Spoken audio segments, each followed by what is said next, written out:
वक्त क्यों फोन किया? अब तुम्हें फोन करने के लिए वक्त देखना पड़ेगा मुझे।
तुम्हें कुछ कहना है?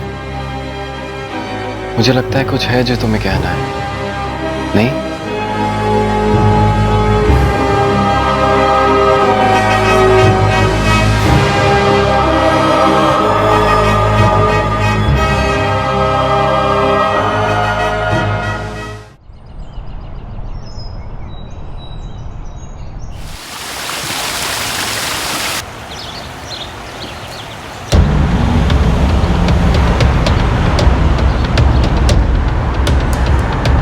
एग्जैक्ट लोकेशन क्या बताया?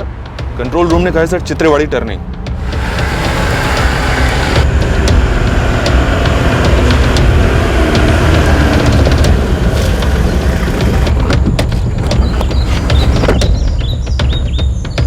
साहब इस तरफ भाई।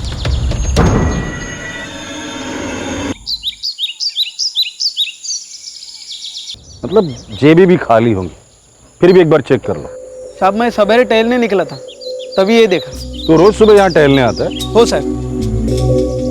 जेबें खाली हैं सर, कोई आइडेंटिफिकेशन नहीं है। ये सारा खेल आइडेंटिफिकेशन मिटाने का है। पोटे राव, कुछ मिला? नहीं सर, अभी तक कुछ नहीं मिला। तू चित्रेवाड़ी गांव से ही है ना? हो सर। तो अपने गांव के पाटिल को बोलो कि पता करे गांव में कोई मिसिंग है कि नहीं। जी सर।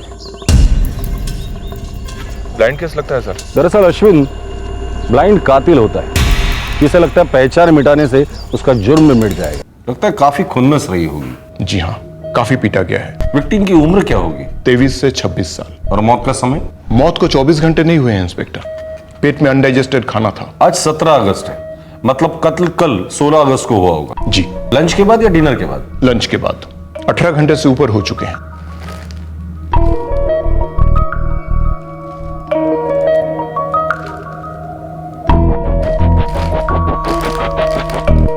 ना ही कोई मोबाइल मिला और ना ही कोई वॉलेट, कुछ भी नहीं। इगतपुरी, कसारा और नासिक सिटी के हर पुलिस स्टेशन से मिसिंग कंप्लेंट निकलवाओ जो इस बॉडी से मैच करती है। जी सर। खबरियों को हर कस्बे में छोड़ दो। इस लाश की शिनाख्त जल्द से जल्द होना बहुत जरूरी है। फिर देखते हैं कातिल को। लगता है गुस्सा कूट कूट कर भरा है उसमें।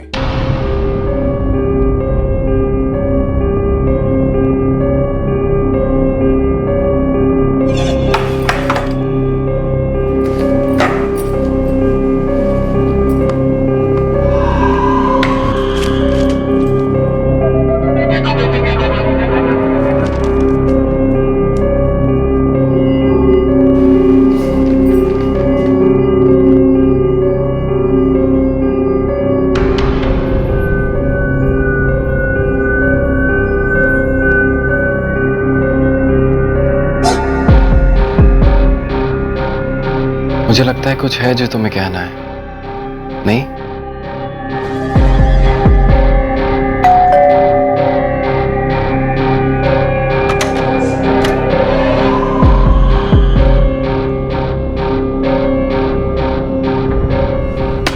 ये देख, क्या बोल रहा था तू? किसी के बाप को नहीं पता चलेगा। अरे लावारिश लाश का किसी को पता चलेगा? भटकते रहेंगे अंधी गली में पुलिस वाले। यार दफना देना चाहिए था लाश को तभी। अरे तो फिर 2 दिन बाद मिलती, तब भी किसी को कुछ नहीं पता चलता। देख, जो हुआ है वो भूल जा, और जो नहीं हुआ है ना, वो भी भूल जा।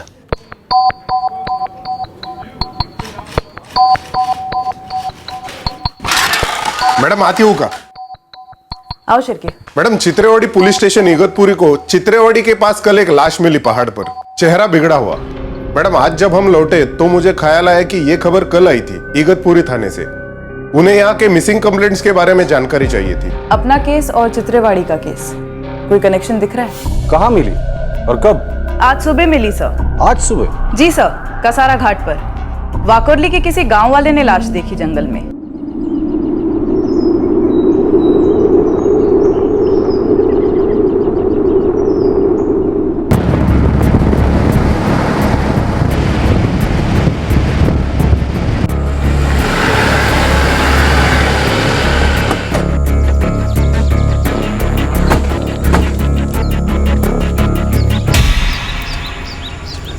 शिरके, पॉकेट्स चेक करो।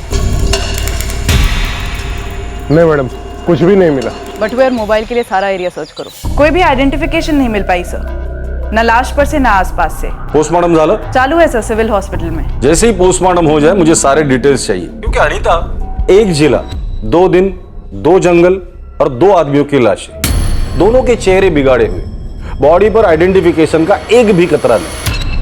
इत्तेफाक होना थोड़ा मुश्किल लगता है। यानी मर्डर 16 अगस्त को हुआ? हाँ, लेकिन मर्डर से पहले क्या विक्टिम के पेट से अनडाइजेस्टेड खाना मिला है? हाँ। दोनों हाथों में फ्रैक्चर्स हैं? हाँ, लेकिन आपको कैसे पता? एक्चुअली इगतपुरी के पास चित्रेवाड़ी में भी कल एक लाश मिली। उसकी पोस्टमार्टम रिपोर्ट भी सिमिलर है और दोनों हाथों में सलिए जैसे किसी ऑब्जेक्ट की मार से फ्रैक्चर्स हैं। क्या विक्टिम की एज 23 से 26 के बीच है? हाँ, लगभग उतनी ही। और कोई डिटेल्स डॉक्टर? विक्टिम का खतना हुआ है, शायद विक्टिम मुस्लिम था।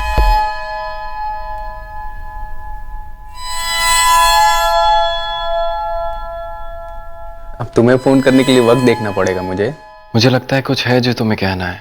पर वो 2 लाशें कुछ नहीं कह रही थी, अपने आप के बारे में कुछ नहीं कह रही थी, सिवाय इसके कि इन दोनों के कत्ल में कोई कनेक्शन हो सकता है। इन हत्याओं से क्या हिसाब चुकता हुआ था ये आगे पता चलने वाला था, लेकिन सबसे पहले ये जानना जरूरी था कि इन दोनों युवकों के बीच में अगर कोई कनेक्शन था तो वो क्या था।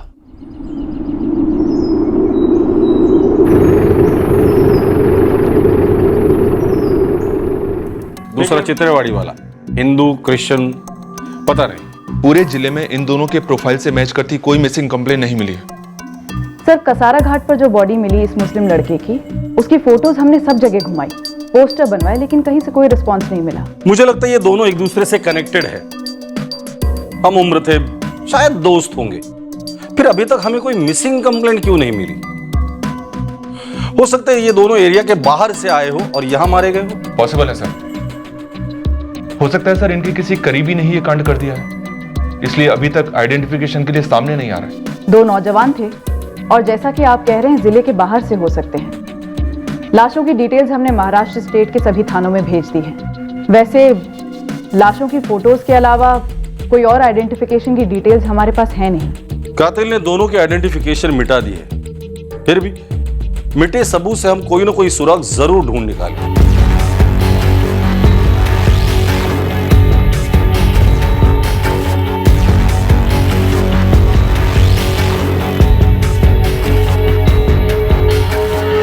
सर, इस चित्रेवाड़ी हिल्स के बंदे की पैंट रेडीमेड नहीं लग रही है, सिलाई हुई लगती है। प्रसाद बेल डॉट, बेल सरनेम तो नहीं हो सकता? जी नहीं सर, हमारे यहाँ के केस के कपड़ों और जूतों से कोई लीड नहीं मिली। हमें लाश की पैंट से एक टेलर का टैग मिला है। हम लोग 0 से 1 पर आ गए अनीता।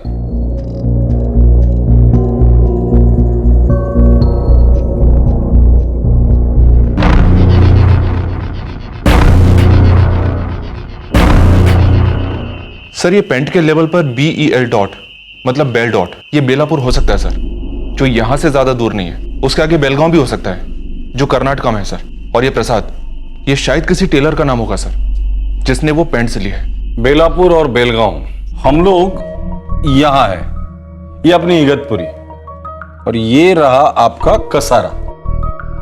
अब नवी मुंबई में ये रहा बेलापुर, जो इगतपुरी से 124 किलोमीटर दूर है, और ये रहा कर्नाटका में बेलगांव, जो इगतपुरी से 573 किलोमीटर दूर है। सर, फोटोज और डिटेल्स बेलापुर भेजे तो गए थे, लेकिन अभी तक कोई रेस्पॉन्स नहीं आया। अब बेलगांव भी भेज दो, लाश के डिटेल्स और प्रसाद बेल डॉट के डिटेल्स भी। सर मैं प्रसाद बेल डॉट की डिटेल्स बेलापुर भी भेज देती हूँ। घास की बोरी में एक सुई, एक टेलर ढूंढना है हमें जिसका नाम शायद प्रसाद है। अश्विन, तुम्हारे 3 सबूत तो यहीं तैयार हो गए, प्रसाद, टेलर, बेलापुर या बेलगांव। कांग्रेट्स।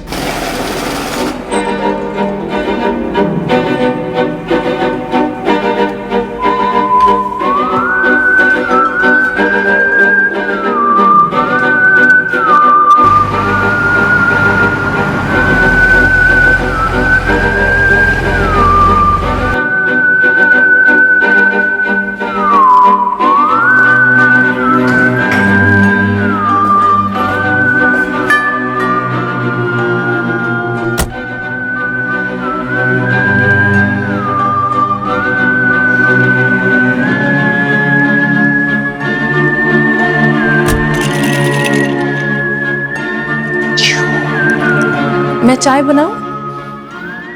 हाँ 3 कप बना लो, अरविंद और गिरीश भी आ रहे हैं।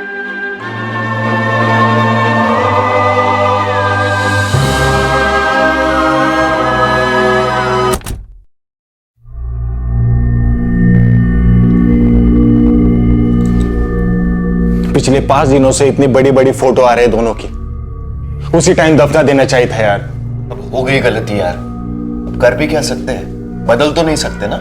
यार मुझे तो डर लग रहा है कि पुलिस को कोई ना कोई ऐसा सुराग जरूर मिलेगा जो हम मिटा नहीं पाए, कुछ एक छोटा सा भी। यार ऐसे कैसे सुराग मिलेगा अरविंद? पिछले 5 दिनों से तो उनके हाथ में कुछ नहीं लग पाया, अब कैसे लगेगा? और अभी तक कुछ लगता है तो टाइम पास के लिए फोटो छाप रहा है वो डेली। बात कर रहे हैं यार। तू क्यों मौन व्रत में यार, कुछ तो बोल। क्या बोलूं मैं? देखो यार, आज कल या बीते हुए कल में हिसाब तो चुकता होना ही था। ऐसे दर्द का कर्ज लेकर कोई जी नहीं सकता, और अगर ये कर्ज उतरता ही नहीं, चुकता ही नहीं होता, तो जिंदगी क्या रह जाती? 2 टके की भी नहीं।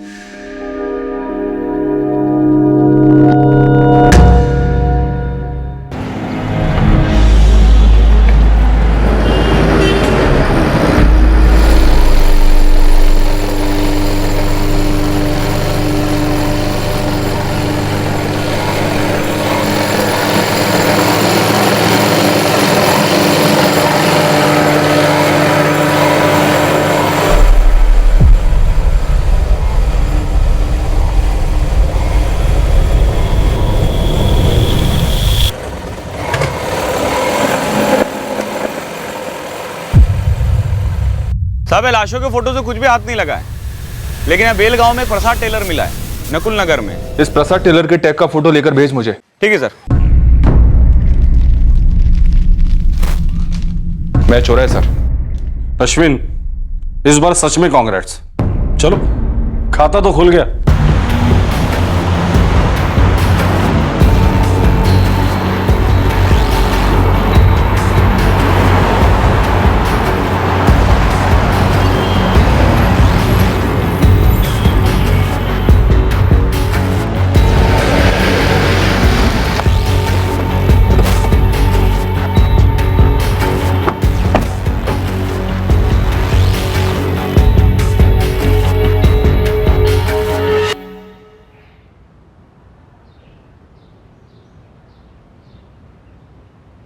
सर टैग तो मेरा है, पैंट भी यहीं से ली होगी। ये पैंट हमें एक लाश पर से मिली, हमें नहीं पता कौन है वो। जानना है, आप बता सकते हैं?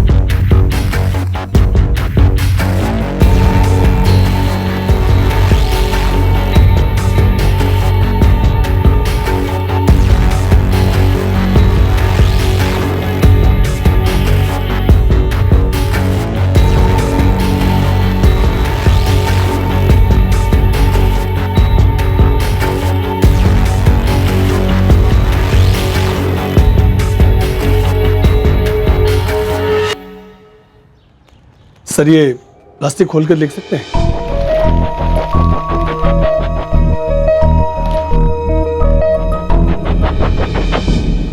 सर यही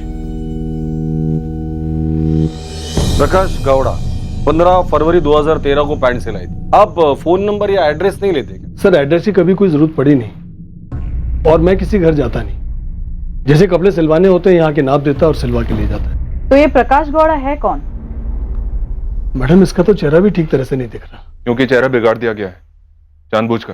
प्रसाद जी, ये प्रकाश गौड़ा जिसने आपसे ये पैंट सिलवाई, कुछ आइडिया है कहाँ से आया था या कहाँ रहता था? इतनी पुरानी दुकान है, इतने सारे कस्टमर है, किस किस का नाम याद रखूंगा, मुश्किल है। सर वो यहाँ पेंट सिलवाने आया था, तो शायद वो भी नकुल नगर का ही होगा।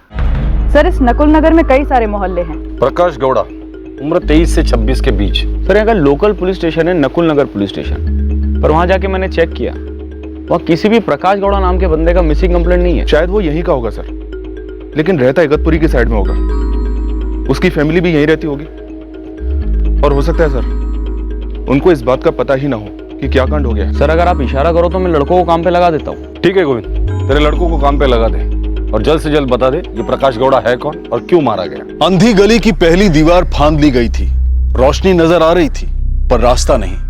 जिस शख्स की पूरी पहचान साफ करने की कोशिश की गई थी, उसकी पहचान कैसे होती? दूसरी तरफ थी दूसरी लाश की शिनाख्त, जो अभी बाकी थी। इन दो लाशों के बीच में कोई कनेक्शन था भी या फिर नहीं? आपका बेटा प्रकाश क्या काम करता है रामेश्वर जी? वो मंगलुरु में इंजीनियरिंग फाइनल ईयर में है। पर तुम कौन हो और ये सब क्यों पूछ रहे हो? सब ठीक तो है ना? हाँ अम्मा, सब कुछ ठीक है। बस पता चला कि आपका बेटा है प्रकाश गौड़ा, तो ऐसे ही पूछ रहा था। अरे ऐसे कोई क्यों पूछेगा? तुम हो कौन? महाराष्ट्र के इगतपुरी में चित्रेवाड़ी पुलिस को लाश मिली, हाइट 5 फीट 8 इंच और उम्र। ये क्या दिखा रहा है हमें? अम्मा एक बार अपने बेटे को फोन तो कीजिए। है तू पागल है क्या? ये लाश की फोटो दिखा के हमें परेशान कर रहा है। चल भाग यहाँ से, वरना पुलिस को बुलाऊंगा। मुझे पुलिस नहीं भेजा रामेश्वर, मैं खबरी और बस अपना काम कर रहा हूं। आप शांत हो जाइए, एक बार अपने बेटे प्रकाश को फोन तो लगाइए। The number you have called is currently switched off. Please try again later. कहीं गया होगा, उसका फोन बंद आ रहा है। मुझे नंबर मिलेगा प्रकाश का? तुम क्यों हमारे बेटे के पीछे पड़े हो और क्या साबित करना चाहते हो ये सब करके? अम्मा मैं कुछ भी साबित नहीं करना चाहता हूं, मैं बस मेरे वाले प्रकाश को ढूंढ रहा हूं। आप मुझे नंबर दे दीजिए, सबके लिए अच्छा रहेगा।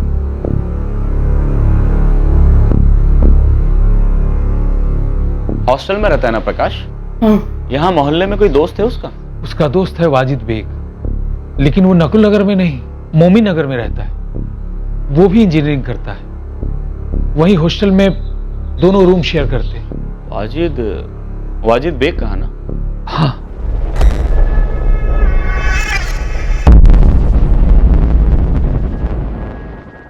प्रकाश गौड़ा और वाजिद बेग, आपके दो केसेस, प्रकाश इगतपुरी और वाजिद कसारा। दोनों के माँ बाप ने 10 दिन पहले उनसे बात की थी। दोनों के फोन ऑफ है और ये दोनों के नंबर। इनकी तस्वीरें नहीं मिली? नहीं सर, क्योंकि दोनों के माँ बाप ये मानने को तैयार नहीं कि ऐसा कुछ हो सकता है, ये तस्वीरें तो नहीं मिल पाई। सर कॉलेज को कांटेक्ट करते हैं, सारी डिटेल्स फोटो सब मिल जाएंगी। वो बेस्ट रहेगा सर। माँ बाप काफी अंधेरे में, क्योंकि दोनों हॉस्टल में रहा करते थे और 2 महीने पहले वो दोनों आखिरी बार अपने घर आए। कॉलेज का नाम और नंबर मिला? हाँ सर।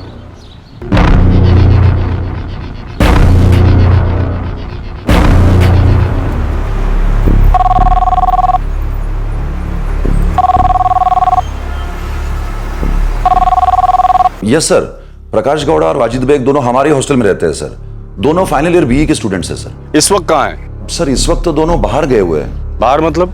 सर घूमने के लिए। कहाँ जा रहे, कुछ बोला उन्होंने? हाँ सर, बोल तो रहे थे कि 18th लेट नाइट तक वापस आ जाएंगे। हाँ सर, 19th को 10 बजे इंपॉर्टेंट लेक्चर भी है। आज 15 अगस्त है, कल 16 और 17। और सर 18 को बैक टू पवेलियन। वैसे जा कहाँ रहे हो? शिरडी सर। दूर नहीं सर, त्रिम्बकेश्वर नासिक साइड। आप वार्डन हो ना? लड़के 18 तारीख को वापस आने वाले थे और आज 26 अगस्त है। आपने एक मिसिंग कंप्लेंट भी नहीं लिखवाई, ना ही उनके माँ बाप को इन्फॉर्म किया। सर फाइनल ईयर के स्टूडेंट्स है सर, वो हम बच्चों की तरह बांध के तो नहीं रख सकते ना।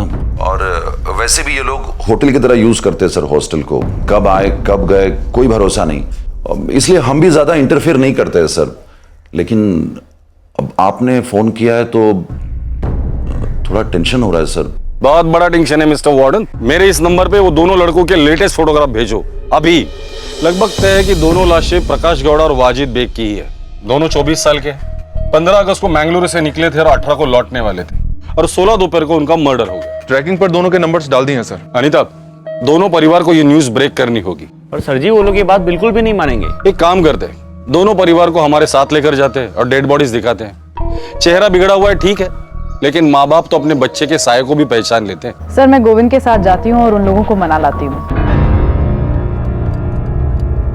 बहुत समझाने मनाने के बाद आखिरकार प्रकाश गौड़ा और वाजिद बेग के माता पिता इगतपुरी आने के लिए तैयार हो गए।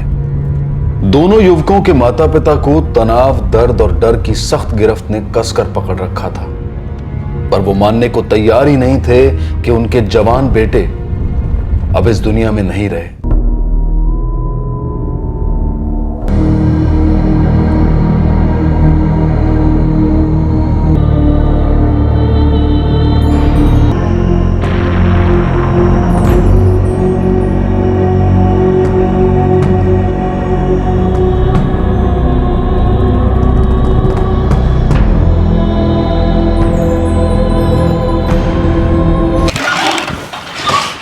सर, प्रकाश और वाजिद के फोन रिकॉर्ड्स कल तक टेबल पर होंगे। माँ बाप ने शिनाख्त कर ली? जी नहीं सर, वो तो लाशें देखने के बाद भी मानने को तैयार नहीं है। पर अनीता कह रही थी सर कि लाशें देखने के बाद वो बुरी तरह से टूट गए।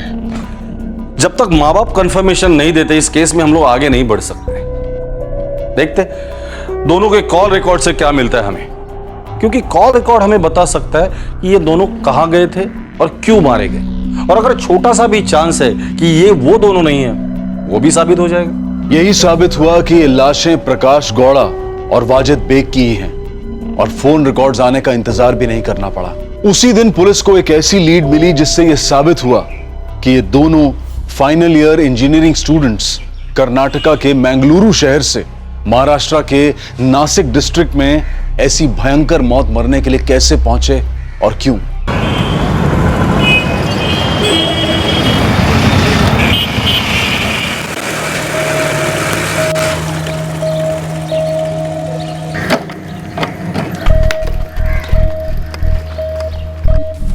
अन्ना एक चाय।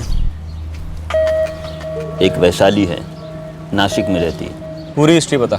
ये पहले बेलगांव के नकुल नगर में रहती थी, शादी के बाद नासिक में रहती है। अच्छा, नकुल नगर का कनेक्शन है जहाँ प्रकाश गौड़ा रहता था? हाँ, मेरी प्रकाश गौड़ा के 2-3 दोस्तों से बात हुई तो बोले ये वैशाली और प्रकाश गौड़ा के पुराने कनेक्शन का फ्यूज है।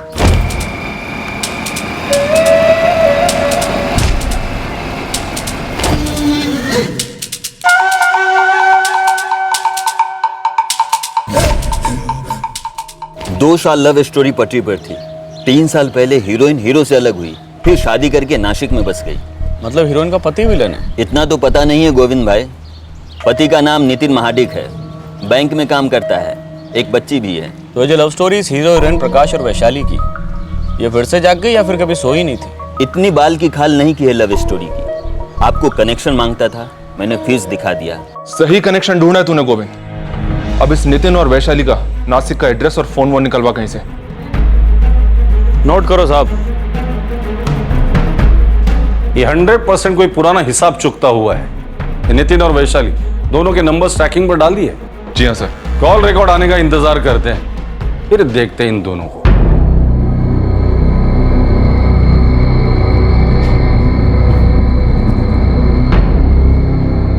देखिए रामेश्वर जी, सुनीता जी और इकबाल जी, आफरीन जी, हम समझते हैं दुनिया का सबसे बड़ा दर्द आपका दर्द है।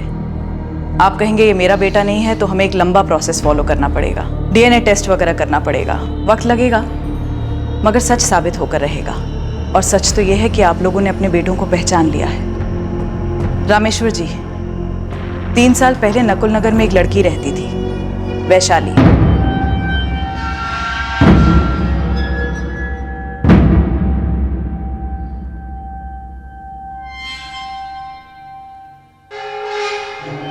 रामेश्वर जी, कौन है ये वैशाली?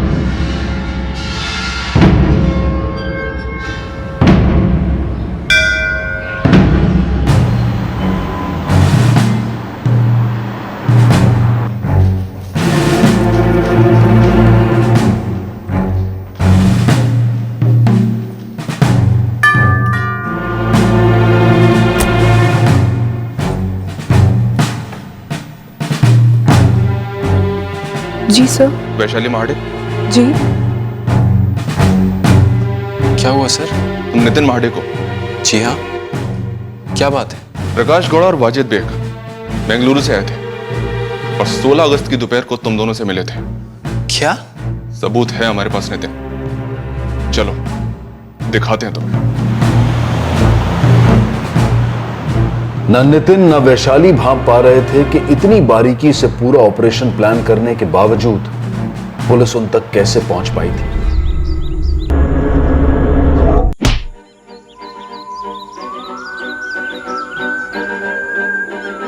मोबाइल सब ले लिया ना? हाँ, सब कुछ। और ये इसे छोड़ नहीं सकते। किसी और जगह जाकर कर, एक ही जगह रिस्क हो जाएगा। मुझे जाने दो यहाँ से। मैं कसम से बोलता हूँ, मैं किसी को कुछ नहीं बोलूंगा, ना मैं आगे कुछ करूंगा। जो नहीं करना तो वो कर दिया है तूने। अब तेरी गलतियों का हिसाब तुझे चुकता करना ही होगा। बच्ची को बाहर लेकर जाओ। ये रहे तुम दोनों के कॉल रिकॉर्ड्स और ये उस रेस्टोरेंट की फुटेज है जहां तुम सबने मिलकर खाना खाया था। नितिन और वैशाली, खेल खत्म। अब ये double murder case blind case नहीं रहा जैसे तुम दोनों ने चाहा था। अब बको। कोई और चारा नहीं था मेरे पास, और वैशाली का इन दोनों मर्डर से कोई लेना देना नहीं है। लेना देना नहीं है? अरे यहां तक डूबी हुई है तुम्हारी बीवी। एक अरसे से प्रकाश के साथ घंटों बातें होती रही है इनकी। 16 अगस्त को भी ढेर सारी बातें हुई थी। वो बातें नहीं थी, धमकियां थी, ब्लैकमेल था। तुम्हें कुछ कहना है? मुझे लगता है कुछ है जो तुम्हें कहना है। नहीं, दिन रात परेशान रहती थी ये। जब भी फोन आता लेकर दूर चली जाती। मैं देख पा रहा था कि कोई बात है जो इसे परेशान कर रही है।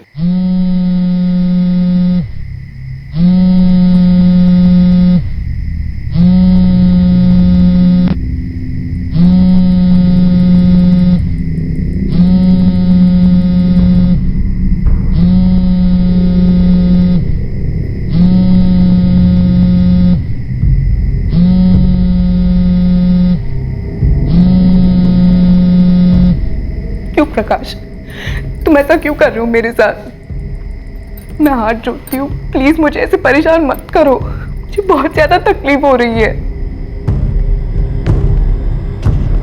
प्रकाश, बस मुझसे और सहा नहीं जा रहा है। पागल हो रही हूँ मैं। तुम पागल कर रहे हो मुझे। मैं बेलगांव नहीं आऊंगी। ना का मतलब समझते हो ना तुम? नहीं प्रकाश, प्लीज।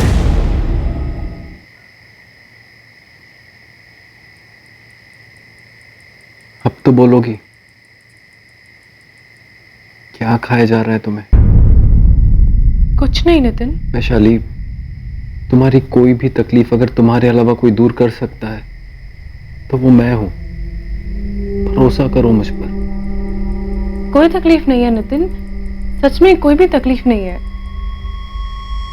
वैशाली को बिना बताए मैंने चुपके से उसके मोबाइल में एक कॉल रिकॉर्डिंग सॉफ्टवेयर डाउनलोड कर दिया।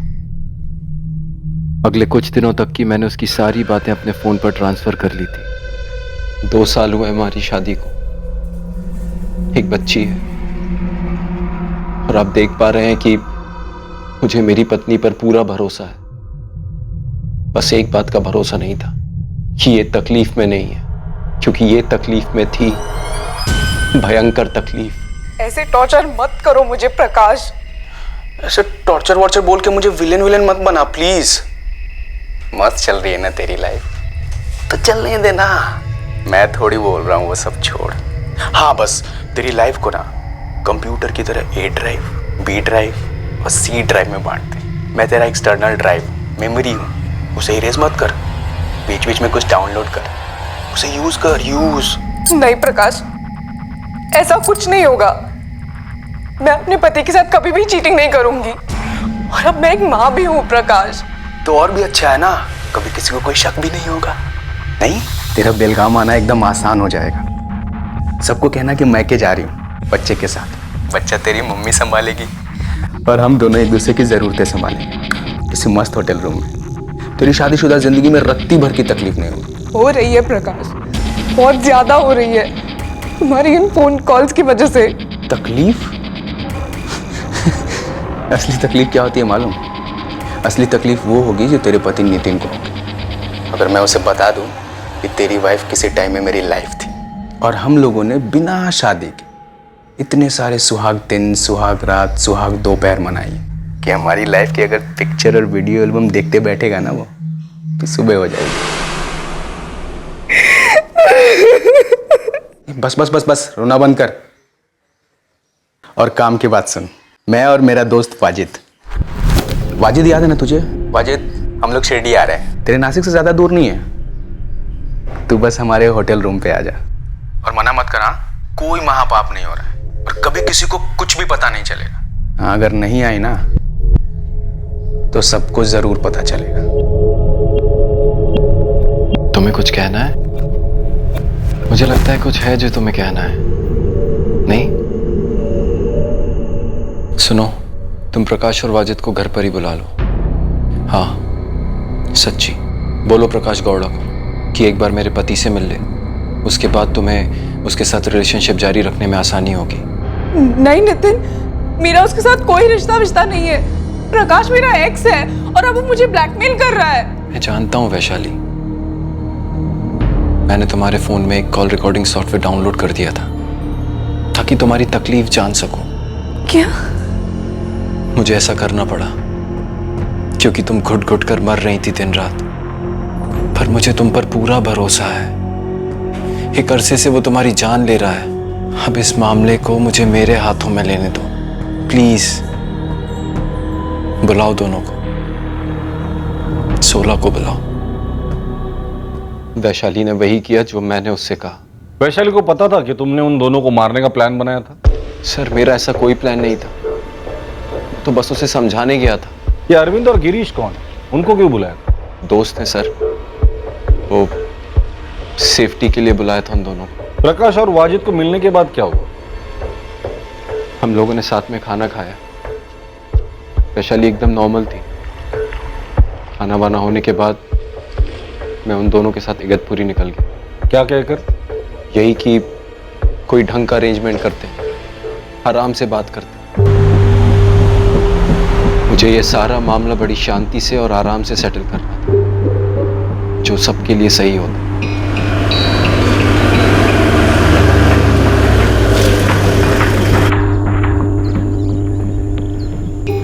हाँ नितिन, बोल क्या अरेंजमेंट सोचा है? देखो, तुम्हें पता नहीं है कि मैंने तुम्हारी और वैशाली की सारी बातें रिकॉर्ड कर ली थी। तुम्हारा वो ब्लैकमेल सब कुछ सुन लिया। मुद्दे पे आ। मुद्दा एक ही है, निकल जाओ मेरी बीवी की लाइफ से हमेशा के लिए। अब तुम उसके साथ कोई घिनौनी हरकत नहीं करोगे। घिनौनी हरकत? 2 साल अफेयर था हमारा, प्रॉपर वाला प्यार था, सेक्स था। देख, अब तू भद्दी बातें कर रहा है। वैशाली के शादी से पहले उसका जो भी अफेयर था, मुझे इससे कोई दिक्कत नहीं है। हर दूसरे इंसान का बॉयफ्रेंड गर्लफ्रेंड होता है, उनके बीच सेक्स भी होता है, लेकिन अब वो मेरी बीवी है और मैं नहीं चाहता कि तू अब एक बार भी उसको फोन करे। यार नितिन, मैंने वाजिद को वादा किया है, इसे भी वैसे ही मजे कराऊंगा जैसे मैंने किए थे कभी।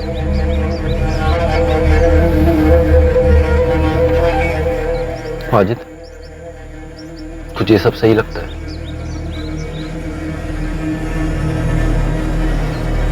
देख प्रकाश, मैं आखिरी बार बोल रहा हूं, वैशाली को तंग करना बंद कर दे। और ना बोला तो?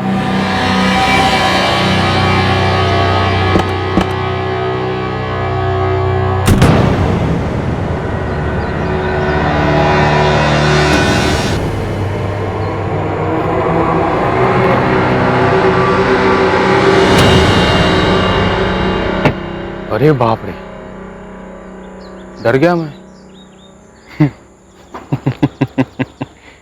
मार डालोगे क्या? ना, किसी को मार डालने की जरूरत नहीं है, बस समझा रहा हूं, दूर रह वैशाली से। एक्स लवर्स जैसे मैं और वैशु है ना, लौ चुंबक की तरह होते हैं, किसी का बाप भी नहीं रोक सकता मुझे वैशु के पास जाने से।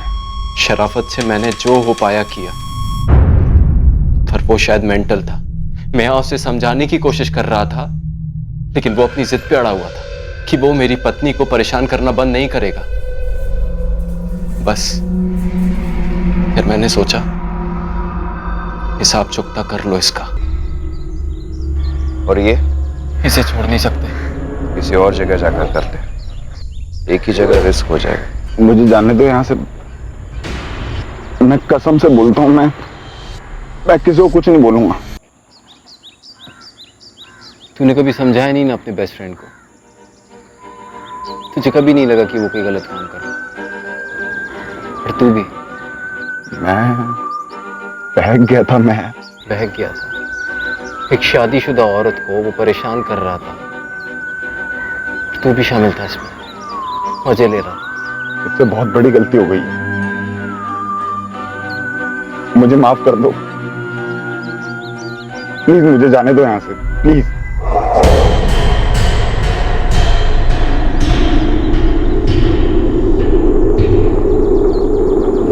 मैंने ढंग से, ईमानदारी से प्रकाश को समझाया, पर वो ना अपने पागलपन में ही मस्त था।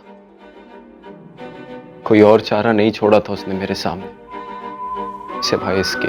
जब भी कोई जुर्म होता है, जैसे कि तुम्हारे केस में प्रकाश के हाथों वैशाली का ब्लैकमेल, तब एक और चारा भी होता है, और उस चारे का नाम है पुलिस।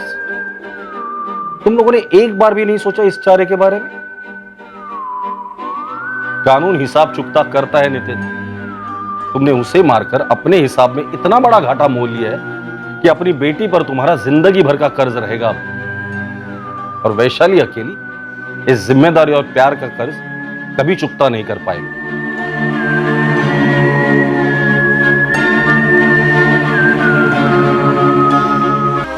नितिन के दोनों दोस्त अरविंद और गिरीश को भी गिरफ्तार कर लिया गया है। दोनों हक्का बक्का रह गए हैं कि प्रकाश और वाजिद की इतनी बारीकी से आइडेंटिटीज मिटाने के बाद भी पुलिस उनके गिरेबान तक कैसे पहुंची।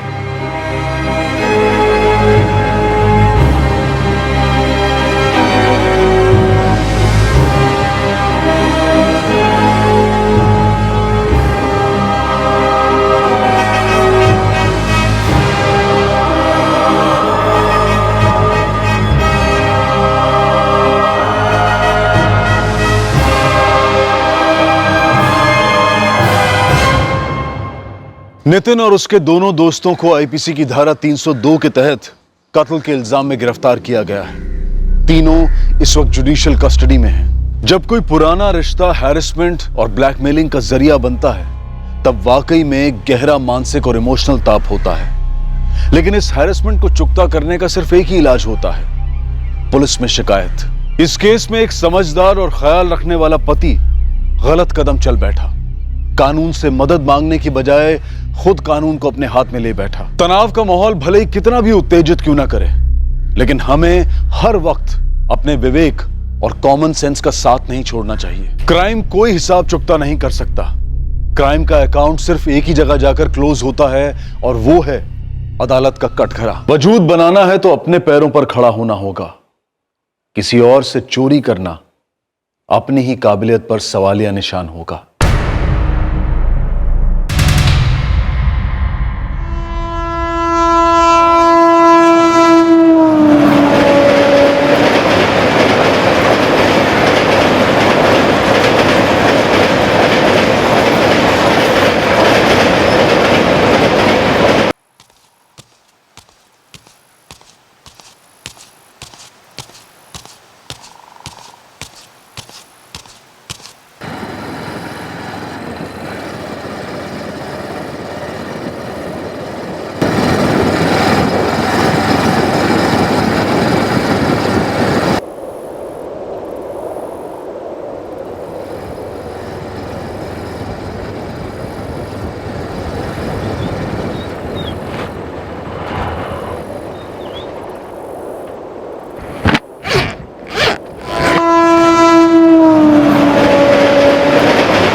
मिला?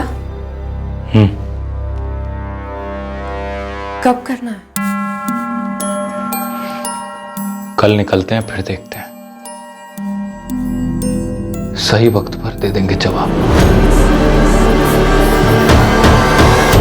हर जवाब अपने सवाल के साथ इंसाफ नहीं करता, खासकर जब सवाल वो हो जो दिमाग को एक कीड़े की तरह से खाए और दिल को एक खंजर की तरह से चीरे। एक हथियार खरीदा गया था, एक वक्त तय किया गया था, एक सवाल का जवाब मौत होने जा रहा था।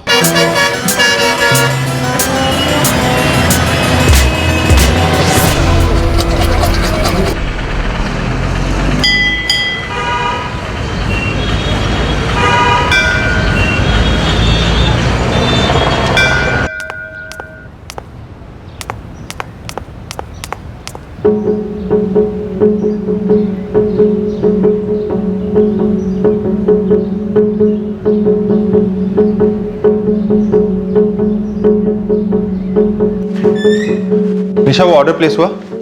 जी सर, बस ऑर्डर शीट ही फाइल कर रही थी। ओके। सर, लाकड़ा कंस्ट्रक्शन का ऑर्डर आ गया है। 157 यूनिट्स का ऑर्डर है। वेरी गुड सुजाता, इन्हें हम अच्छा खासा डिस्काउंट देंगे। ये क्लाइंट हमारे हाथ से जाना नहीं चाहिए।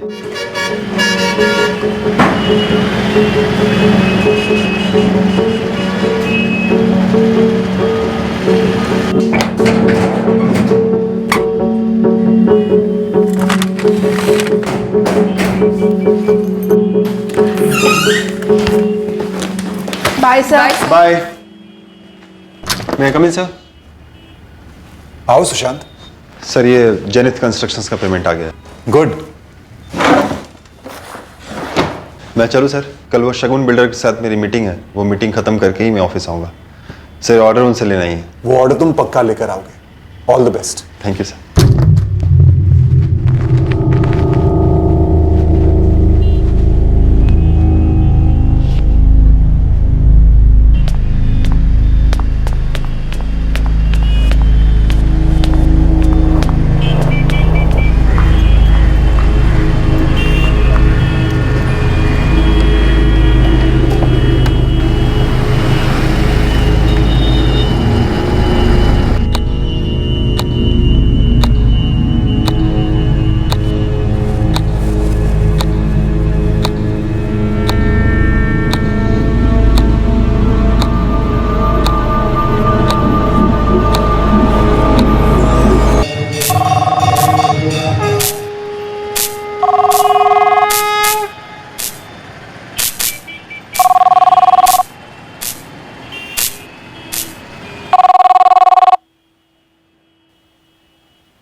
Auto auto rickshaw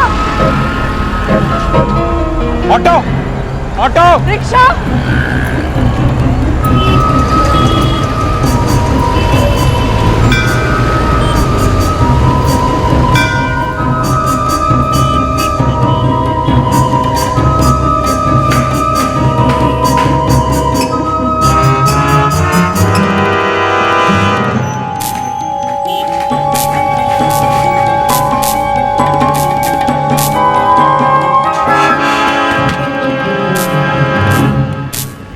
Radhika Radhika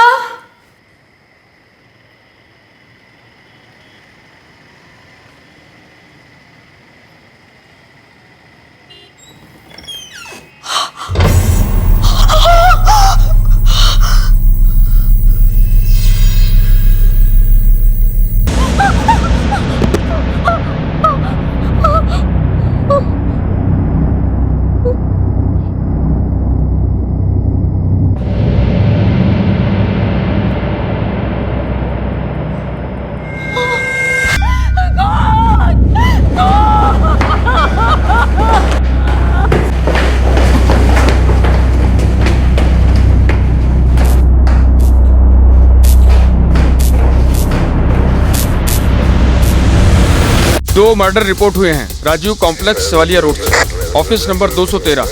office का नाम है जेएम पेंट्स। मानिकपुर से क्राइम ब्रांच की टीम क्राइम सीन पर पहुंच रही है। ऑटो ऑटो ऑटो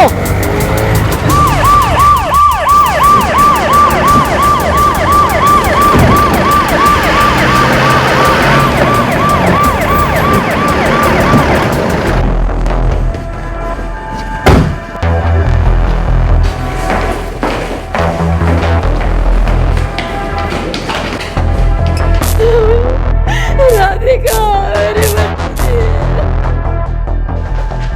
इनसे बात करो।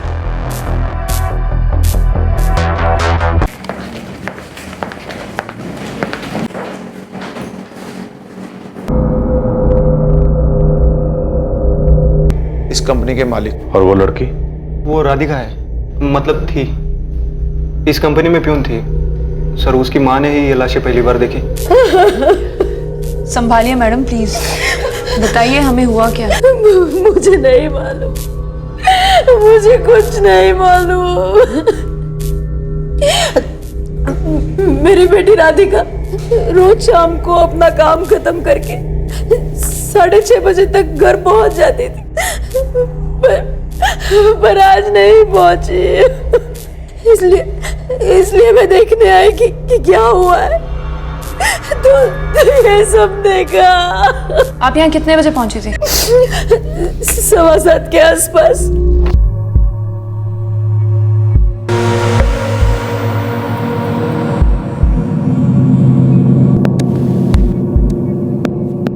टोटल 19 ऑफिस हैं सर इस बिल्डिंग में। ज्यादातर माल रखने के लिए इस्तेमाल होते हैं। 4 हैं जिसमें स्टाफ भी रहता है, जैसे जेएम पेंट्स। 6:30 तक सारा बिल्डिंग का स्टाफ निकल जाता है। आपका ऑफिस कहाँ है? सर नीचे वाली फ्लोर में। लोगों की आवाज सुनी तो मैं ऊपर आया। आपका नाम क्या है? राकेश शर्मा। राकेश शर्मा जी, आपके ऊपर वाले ऑफिस में यहाँ 2 गोलियां चली, आपने आवाज नहीं सुनी? सर शाम का टाइम था और बाहर भयंकर ट्रैफिक है। बगल में मंदिर भी है और वहाँ शाम को आरती होती है। इतने शोर में मुझे सर कुछ भी सुनाई नहीं दिया।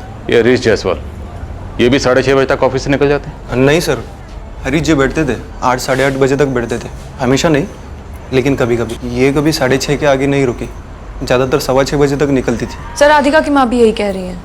जेएम पेंट्स के ऑफिस में कोई बाहर से आया था? सर वो मैं नहीं बोल सकता, क्योंकि बहुत लोग आते जाते हैं ना। कितने लोग काम करते हैं जेएम पेंट्स में? वो सुशांत भंडारी अभी पहुंच ही रहे, मैनेजर है इस ऑफिस के। हरीश जी के बाद वही सब कुछ है। और हरीश जायसवाल की फैमिली? जी मैंने उनकी मिसेज को इन्फॉर्म कर दिया उनके घर। दरअसल सर बात यह है कि ये राधिका जो है वो 6:15 बजे ऑफिस से निकल चुकी थी, पर सर वो वापस लौटी थी तकरीबन 6:20 को।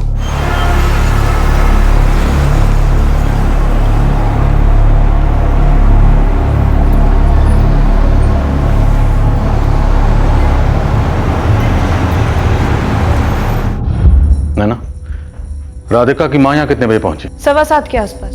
7 बजे वो घर से निकली थी, यही नानक नगर में रहती है। श्योर है?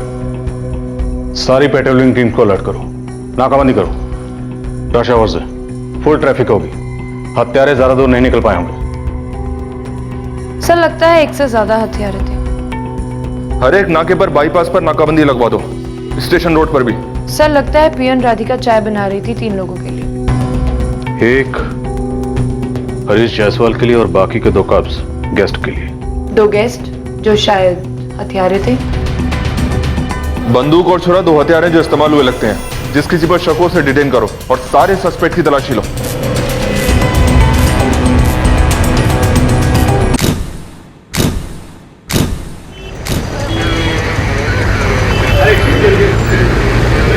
मैडम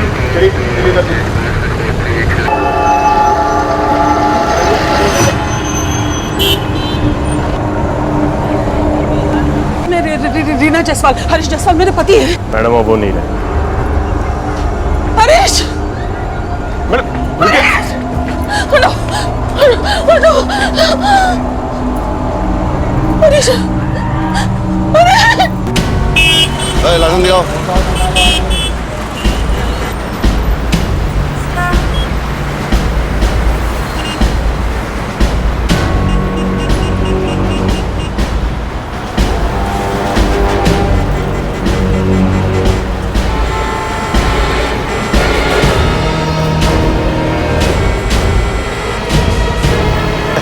निकालो गाड़ी निकालो।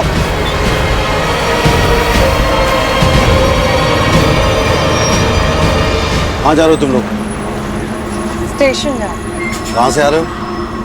घर से आ रहे हैं, भोपाल जा रहे हैं। मेरी बीवी का मायका है वहाँ। क्या हुआ?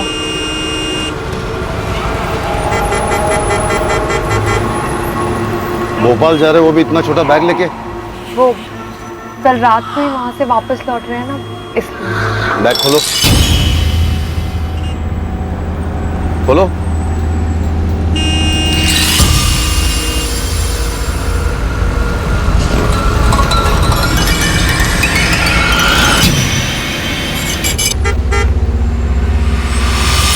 क्या हुआ साहब जी, इतनी लंबी लाइन क्यों है? अरे साहब एयरपोर्ट जाना है मुझे, बहुत देर हो रही है। चलो निकलो, जल्दी निकालो। चल चल निकल, चलो चलो। ये ड्रॉर खुला है। आज एक क्लाइंट ने हमें कैश पेमेंट दी थी, मैंने सर को लाके दिया था। सर अक्सर कैश इसी ड्रॉर में रखते हैं। कैश? हाँ सर, छोटी सी कंपनी है हमारी। कितनी छोटी है? कितने लोग काम करते हैं? सर मेरे अंडर मार्केटिंग में 2 लड़कियां हैं, सुजाता और निशा, और 2 अकाउंट्स में है विशाखा और रेणुका। सर वो विशाखा और रेणुका करीब 5:45 बजे के आसपास, और मैं थोड़ा लेट निकला था सर। वो राधिका उस समय पेंट्री क्लियर कर रही थी। आपके बॉस हरीश जायसवाल से आज शाम को कोई मिलने आने वाला था? हो सकता है सर, क्योंकि वो अक्सर काफ़ी लेट यहाँ रहा करते थे। इनका फ़ोन भी मिसिंग है। फोन नंबर क्या है इनका? मैडम राधिका इस तरफ गई थी, क्यों गई थी मुझे नहीं पता।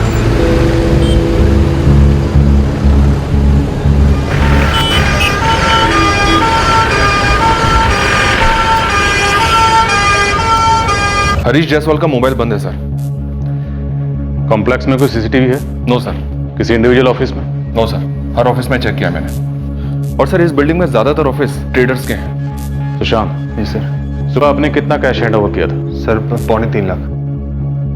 आपके और हरीश जायसवाल के अलावा ये बात किसे पता थी कि ड्रॉर में इतना कैश रखा है? सर इस बारे में किसी को कोई खबर नहीं होती है सर। सर मॉर्निंग में मुझे बताते कि कंपनी के अकाउंट में कितना पैसा डिपॉजिट करना है, तभी अकाउंट्स को पता लगता है। यही हमारी कंपनी का प्रोसीजर है। कल सुबह मुझे आपकी कंपनी के सभी एम्प्लॉय से बात करनी है। Okay sir.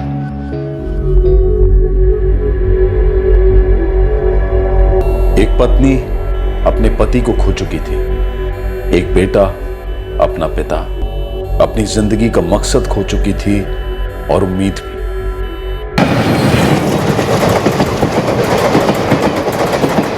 इस डबल मर्डर से उठने वाले सवालों के जवाब उन पैसों में छुपे थे जो हरीश जायसवाल के ड्रॉर से चुराए गए थे। सवाल यह उठने वाला था कि कातिल इन पैसों तक पहुंचे कैसे। मैं राधिका को जानता हूँ, वो राजवीर कॉम्प्लेक्स में काम करती है। आज देखा था उसे आपने? शाम को आई थी और आधा लीटर दूध लेकर गई। काका आधा लीटर दूध दीजिए ना। राधिका बेटी, आज बहुत देर तक काम हो रहा है। मैं तो घर जाने वाली थी काका, पर सर ने रोक लिया और कहा चाय बना के जाओ। काका जल्दी दे दीजिए ना प्लीज। ये लो बेटी दूध। थैंक यू काका। चाय बनाने के लिए उसे उसके सर ने रोका। इसके अलावा और कोई बात हुई आप दोनों के बीच में? नहीं मैडम। 2 गोलियां पॉइंट ब्लैंक रेंज से चलाई गई। अब इन दोनों में कोलैटरल डैमेज कौन था? हरीश जायसवाल के ड्रॉर से 3.25 लाख रुपए गायब हैं और इनके टेबल पर हमें एक नोटपैड मिली। ये डबल मर्डर सिर्फ पैसों के लिए नहीं हुआ। सवाल कुछ और था जिसका जवाब इस तरह से दिया गया। सर मैंने हरीश जायसवाल की पत्नी रीना और मालती से बात करने की कोशिश करी, पर दोनों बेहाल हैं। आज फिर कोशिश करती हूँ। हरीश जायसवाल के कॉल रिकॉर्ड्स मंगवाए गए सर। खबरियों को भी एक्टिव कर दिया है। कॉन्ट्रैक्ट किलिंग के हिस्ट्री शीटर्स को भी राउंड अप करें। शौर्य, ऑफिस के एम्प्लॉयज को टैकल करो। 2 लोग थे, पता करो वो 2 लोग कौन थे। सर पहले मैं जाकर रीना से मिलती हूँ, बाद में मालती से पूछताछ करती हूँ। पुलिस इन्वेस्टिगेशन इस जगह पर पहुंचने वाली है। एक लेन देन का राज इसी जमीन में दफन है। जर, जोरू और जमीन ये अच्छे अच्छों की नीयत को टटोलते हैं और ज्यादातर जुर्म इन्हीं के साए में होते हैं। मौजूदा डबल मर्डर में किसी ने कोई हिसाब लगाया और नतीजा 2 जानें चली गईं। तुम्हारी क्या मजबूरियां हैं, इससे मुझे कोई वास्ता नहीं है। 5 लाख की रकम तय हुई थी, 5 लाख ही लूंगी, 1 पैसा कम नहीं। और वैसा तुम करो ही मत। और अगर मुकर गए तो फिर देखना मैं क्या करती हूँ।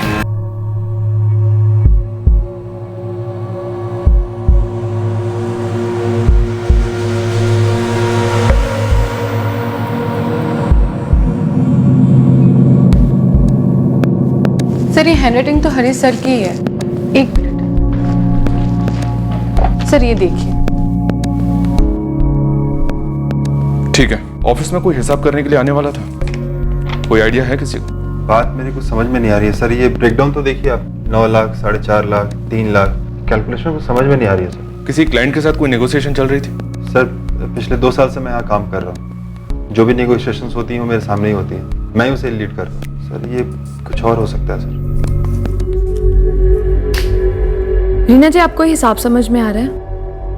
मेरी तो कुछ समझ में नहीं आ रहा है। सुबह रोज की तरह वो काम पर निकल गए। मैं शाम को उनके लिए खाना बना रही हूँ, तभी मुझे फोन आता है कि उन पर किसी ने गोली चलाई। जाकर देखती हूँ तो वो जा चुके हमेशा के लिए। ऐसे कैसे हो सकता है? मर्डर कभी समझ में नहीं आता है, वो एक साथ कई जिंदगियों को बीच से काट देता है। मर्डर के पीछे या तो कोई बहुत बड़ा लालच होता है या फिर नफरत। अशोक से पूछिए अशोक से कि ऐसी भी क्या नफरत थी कि उसने। अशोक सही है, अशोक जायसवाल हरीश जायसवाल का दूर का रिश्तेदार है। दोनों में कुछ अनबन थी जमीन को लेके और कुछ ब्लैक मनी भी इन्वॉल्व है। ले आओ उसे।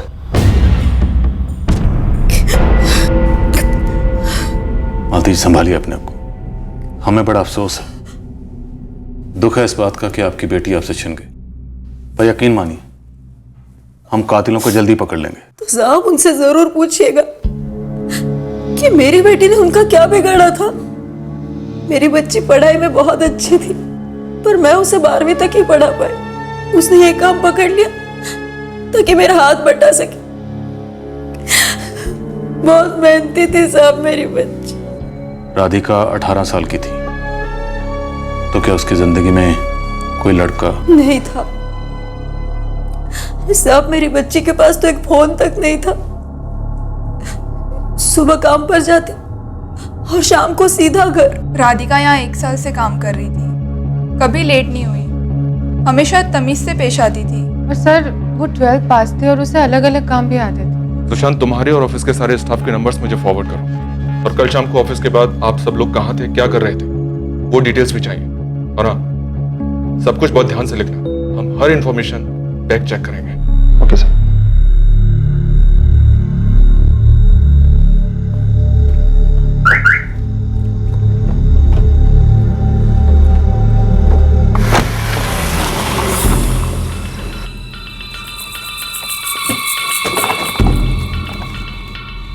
Ashok Jaiswal ji, crime branch. अच्छा, हाँ, मतलब मैं हरीश के घर नहीं गया तो आप लोग यहाँ पहुँच गए मेरे घर। क्यों नहीं गए हरीश जायसवाल के घर? मर्डर हुआ आपके रिश्तेदार का। क्योंकि मेरे और हरीश के बीच में ऐसी कोई रिश्तेदारी रही नहीं, और अगर मैं वहां पहुंच जाता तो रीना भाभी वो शुरू हो जाती, बखेड़ा खड़ा कर देती, गाली गलौज हो जाता, और सबको यही लगता कि हरीश का खून मैंने किया है। और इस वक्त हमें भी यही लगता है कि उनका कत्ल आपने किया। ऐसा जरूरी नहीं होता कि दो लोगों के बीच जमीन को लेकर मसला हो जाए तो वो दोनों एक दूसरे का कत्ल कर देते। सर, हरीश जायसवाल के फोन रिकॉर्ड्स में शक करने जैसा कुछ मिल नहीं रहा है। कल शाम को तो कोई फोन ही नहीं हुए। ये जो भी आया था, ये आए थे, ये पक्का कोई पहचान वाला होगा या किसी पहचान वाले ने भेजे होंगे, जिनके लिए हरीश जायसवाल ने ये सारी कैलकुलेशन की होंगी। नैना गई है अशोक जायसवाल को लेने, देखते हैं दोनों की आपस में जमीन को लेकर क्या अनबन थी। ठीक है, मैं वो जमीन के पेपर्स ले आता हूँ, फिर चलते हैं थाने, सब कुछ साफ साफ समझ लेते हैं एक ही बार में। अशोक जी, पीछे के दरवाजे पर भी मेरे आदमी हैं, तो भागने का सोचना भी मत।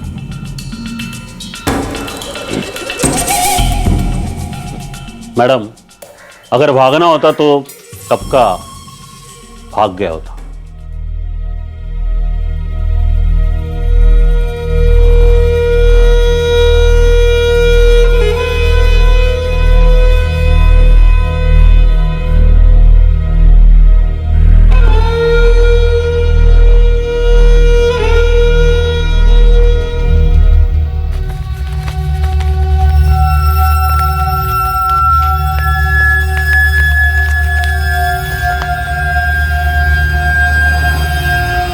कितने? 30,000। 2.25 लाख?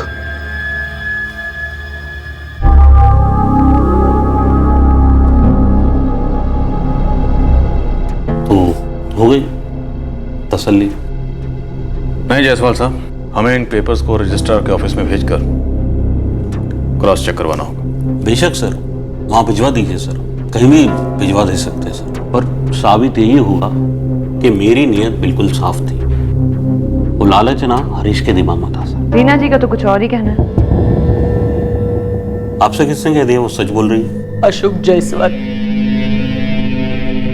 मेरे पति का दूर का कजिन हरीश ने एक जमीन में इन्वेस्टमेंट की थी अशोक के थ्रू। और जैसे ही सारी कार्रवाई पूरी हो गई, अशोक के खराब इरादे बाहर आ गए।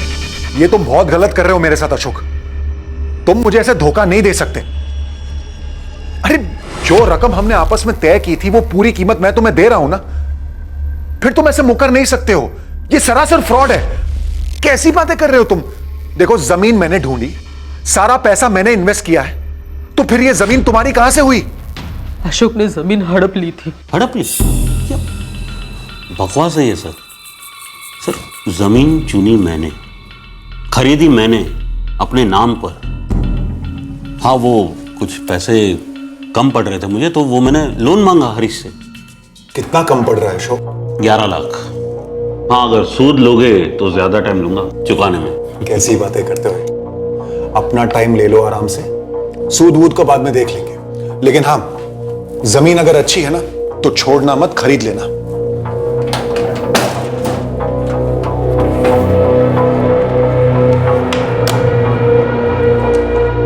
4 साल पहले की बात है। हरीश ने मुझे 11 लाख कैश दिए थे और 2 साल के बाद मैंने उसके सारे पैसे लौटा दिए विथ इंटरेस्ट सर। और 1 साल पहले हरीश के इरादे ही बदल गए। रीना जी का कहना है वो पैसे लोन नहीं इन्वेस्टमेंट थी, जो कि हरीश ने आपके थ्रू की थी। रिश्तेदारी पर भरोसा रखकर अशोक को पैसे दिए थे हरीश ने, लेकिन अशोक साफ मुकर गया था। जमीन देने का नाम ही नहीं ले रहा था। हरीश भी बहुत नाराज थे अशोक से। सुनिए ना, जाने दीजिए उस जमीन को। आप आपका ब्लड प्रेशर क्यों बढ़ा रहे हैं? अरे ऐसे कैसे जाने दूं रीना? तुम्हें पता भी है उस जमीन की क्या वैल्यू है आज के मार्केट में? चीटिंग कर रहा है वो मेरे साथ। अपना मैडम मुझे गिरफ्तार कर लीजिए। तो मतलब सर, मेरी समझ में नहीं आता कि रीना भाभी जो भी बोलती है वो सच कैसे हो जाता है। तो सच क्या है? ये हरीश ना सिर्फ चांस मार रहा था मुझसे मेरी जमीन हड़पने के लिए। और अब तो वो ऐसा करेगा ही नहीं, क्योंकि तुमने उसे अपने रास्ते से हमेशा के लिए हटा दिया। मेरी मतलब समझ में नहीं आ रहा है कि सब कुछ सच सच बताने के बावजूद भी आप मुझ पे शक कर रहे हैं। आपको क्या लगता है मैंने हरीश को इसलिए मारा ताकि मेरी जमीन को लेकर कोई सवाल ना खड़े हो? हमें शक है आप पर अशोक जायसवाल, बिना सवाल बिना जवाब वाला शक। सर प्लीज जरा सोचिए, मैं हरीश को क्यों मारूंगा जब मुझे लगता कि ये जमीन उसे मिलने का कोई चांस होता तब। पर यहां तो ऐसा कोई सवाल ही पैदा नहीं होता ना सर। जमीन मेरे नाम है बाय लॉ। हाँ मतलब हमारे बीच में तू मैं हुई है, मतलब काफी हुई है, पर ये मारने मुरने की बात सर प्लीज अब मुझ पे ना ही थोपे तो अच्छा है। मैं बता रहा हूं सर, कहीं कुछ और हो रहा है और आप निशाना ना मुझे बना रहे हैं। सर मैंने सारे रिकॉर्ड चेक किए इन पेपर्स के साथ। 7/12 डीड। ये जमीन अशोक जायसवाल के नाम पर ही है, क्लीन टाइटल। कब से क्लीन टाइटल है और चेंज कब किया गया? सर 4 साल पहले। जब से ये जमीन अशोक जायसवाल ने खरीदी है तब से उसी के नाम है। हरीश जायसवाल का नाम ना ही स्टैम्प ड्यूटी पे है, ना ही सील डीड पे, और ना ही विटनेस पे है, और ना ही को परचेजर।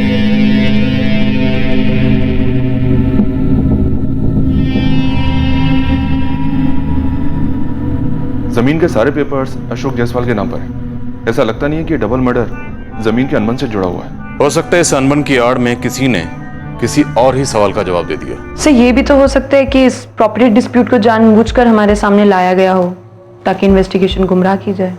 Reena, yes sir. खबरें लगाओ उसके पीछे, बचपन से लेके अभी तक एक एक डिटेल निकलवाओ। एक पॉइंट ऐसा है जिसे शायद हम लोग अभी तक एक्सप्लोर ही नहीं कर रहे। कौन सा? राधिका। राधिका के बारे में हमें अभी तक कुछ भी मालूम नहीं है सर। राइट।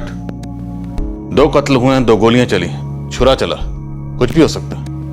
इस हिसाब किताब में और बहुत सारे इक्वेशंस छुपे हुए हैं और हमें इन इक्वेशंस की तह तक जाना। इस केस से जुड़े सभी लोगों के बारे में डिटेल में पता करो। रीना, राधिका और जेएम पेंट्स का सारा स्टाफ।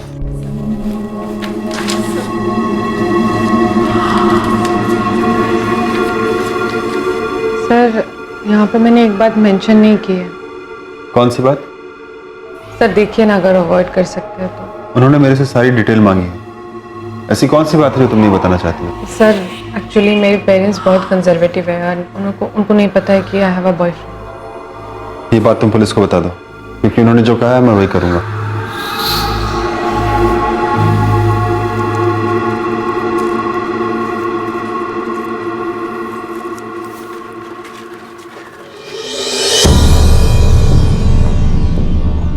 देख राखी, मुझे राधिका और इस मालती की एक एक खबर चाहिए, पहले की, अभी की, हर पल की। छोटी सी भी कोई बात हो फोन कर मेरे को। हाँ भाई, जो सामने हरीश जायसवाल की फैमिली रहती है ना, हाँ, पता कर इनके घर पे कौन कौन आता है। इलेक्ट्रिशियन, प्लम्बर का डिटेल दे। और नौकरानी? वो तो मेन है, सबसे मेन। इनका सारा डिटेल निकाल के दे मेरे को। चल जा।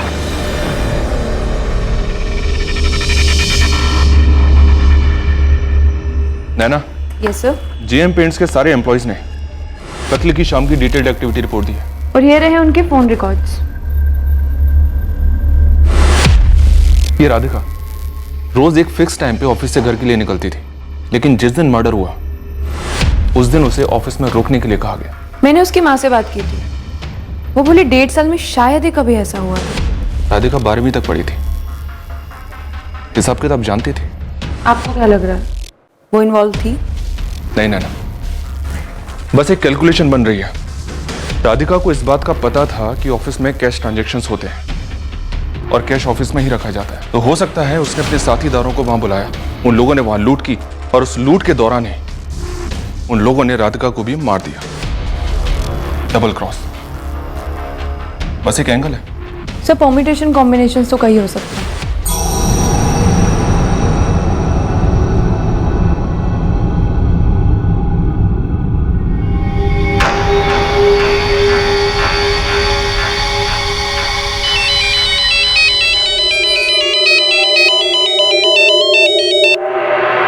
Hello, Abhay Singh, crime branch. अच्छा, तो साबित हो गया कि मैं ही खूनी हूँ? ड्रामा किसी और दिन के लिए बचा कर रखिएगा अशोक जी। फिलहाल आप मेरे सवाल का सीधे सीधे जवाब दीजिए। पूछिए। आपने कहा था कि हरीश जायसवाल ने आपको 11 लाख रुपए दिए थे कैश उनके ऑफिस में। हाँ, दिए थे। क्या हरीश जायसवाल अपने ऑफिस में इतना ज्यादा कैश रखते थे? उस वक्त तो थे उसके पास, अब वो हमेशा रखता था या नहीं रखता था ये तो मैं नहीं बता सकता ना सर। आप उसके ऑफिस वालों से क्यों नहीं पूछते सर? सुबह आपने कितना कैश हैंड ओवर किया? सर 2.25 लाख। थोड़ा टाइम लगेगा शर्मा जी, यहाँ थोड़ा टेंशन चल रहा है, आप समझने की कोशिश कीजिए प्लीज। श्योर है ना? स्टाफ के रिपोर्ट से कुछ पता चला? अभी तक कुछ काम की बात निकल के नहीं आई। सभी की मूवमेंट्स क्रॉस चेक किए सर, ऐसा लगता नहीं है किसी ने झूठ बोला है। और जो 2 लोग सच बोल सकते थे वो अब इस दुनिया में नहीं है, हरीश जायसवाल और राधिका। अगर हम कैलकुलेशन पे गौर करें तो क्या लिखा हुआ था? 9 लाख, 4.5 लाख, 3 लाख, 1 लाख 40,000, टोटल 17,90,000। लेकिन ये टोटल नोटपैड पे नहीं लिखा हुआ। ये हिसाब किताब किस चीज के लिए किया जा रहा था सर? ये जानकारी तो अभी तक मिसिंग है।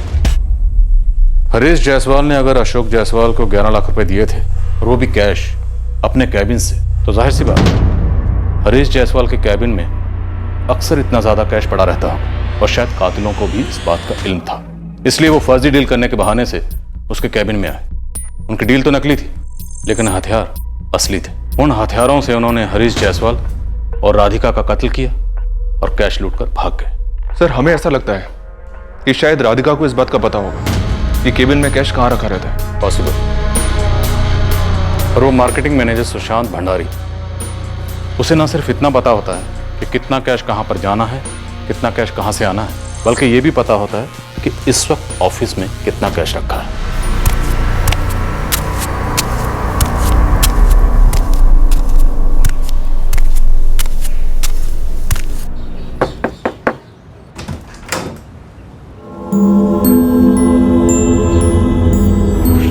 आ गए तुम, वरना मैं सीधा पुलिस के पास जाने वाली थी।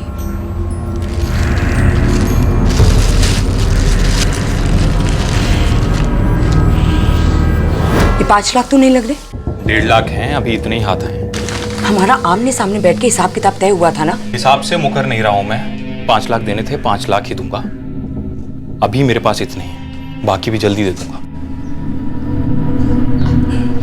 अंदर नहीं आओगे? चाय बना देती हूँ तुम्हारे लिए। नहीं।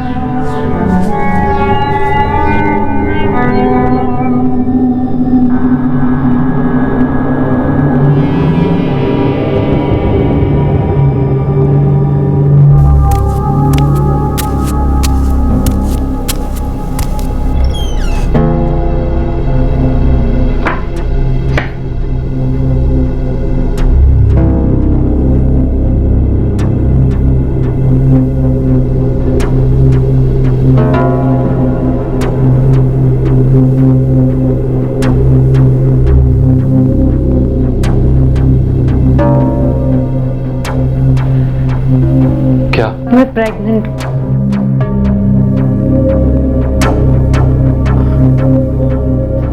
क्या हुआ? तुम खुश नहीं हो? पता नहीं यार।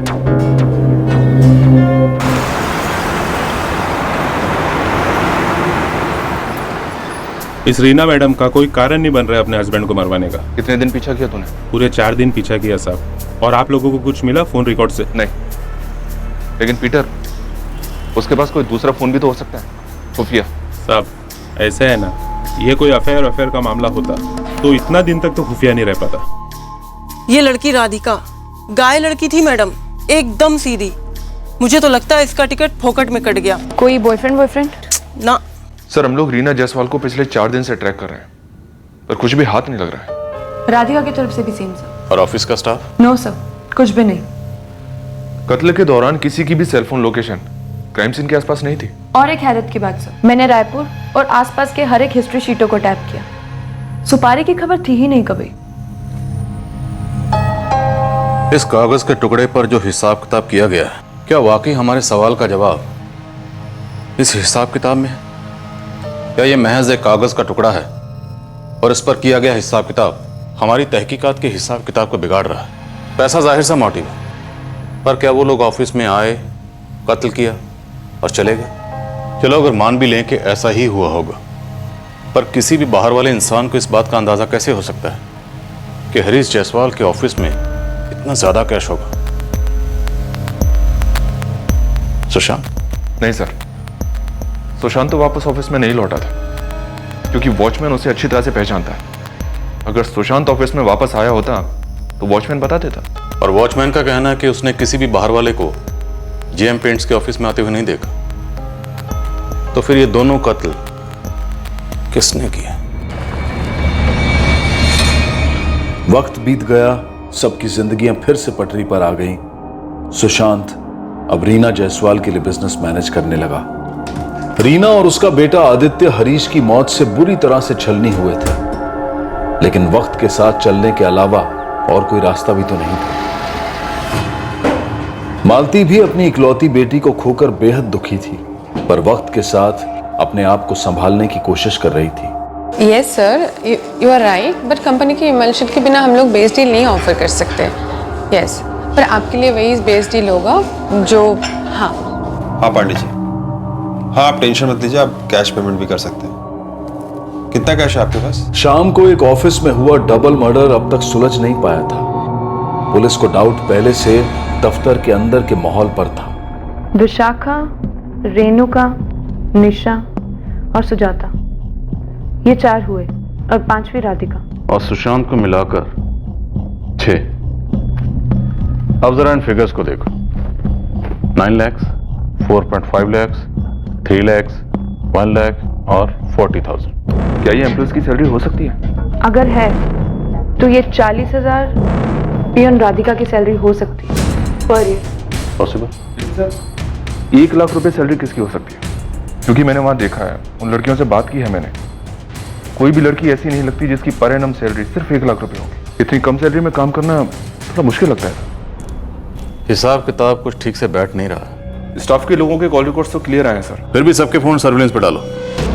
हो सकता है खुद ना किया हो, किसी से करवाया। एक फोन कॉल पूरी साजिश का पर्दाफाश कर सकता है।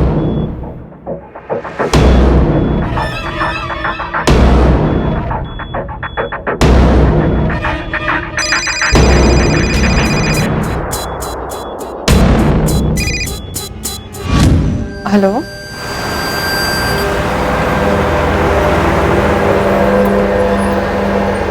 अरसे बाद मुझे लगा हवा हो गई हो तुम। वो जावेद भाई, मुझे काम की सख्त जरूरत है। मैंने अभी अभी लोगों को रखी है, जगह नहीं है। पर तुम आए हो तो तुम्हें रख लो, लेकिन सैलरी ज्यादा नहीं दे पाऊँ, जिससे हमेशा तुम्हें प्रॉब्लम होती है। फिर भी मतलब कितना दे पाओगे? मजबूरी है जावेद भाई।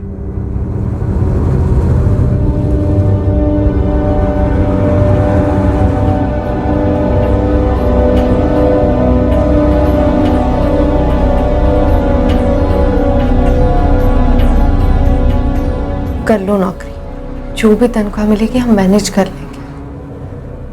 अब जितने पैसे हैं हमारे पास वो और कितने दिन चलेंगे, और वैसे भी आने वाले दिनों में और खर्चे पड़ेंगे। हमने ठीक किया क्या? कौन से वाले की बात कर रहे हो?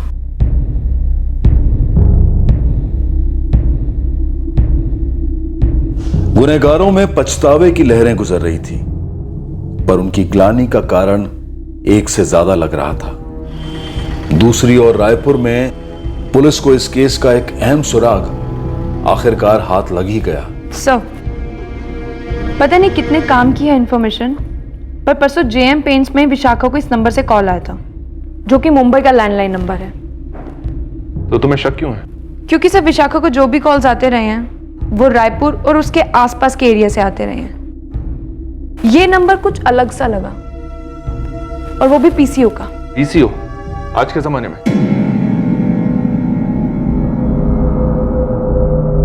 विशाखा, डरिए मत।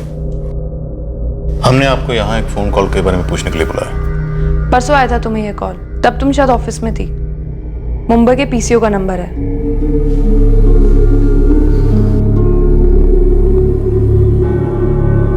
हेलो, हाँ सर, नमिता का फोन आया था। नमिता? नमिता ठाकुर हमारे यहाँ काम करती थी अकाउंट्स में, रेणुका के ज्वाइन करने से पहले। Ex employee? जी सर। किस बारे में फोन किया था उसने? हेलो, हाय विशाखा, नमिता बोल रही हूँ। नमिता? अरे नमिता ठाकुर। ओ नमिता, बोलो कैसे फोन किया? अरे मुझे पता चला हरीश सर के बारे में।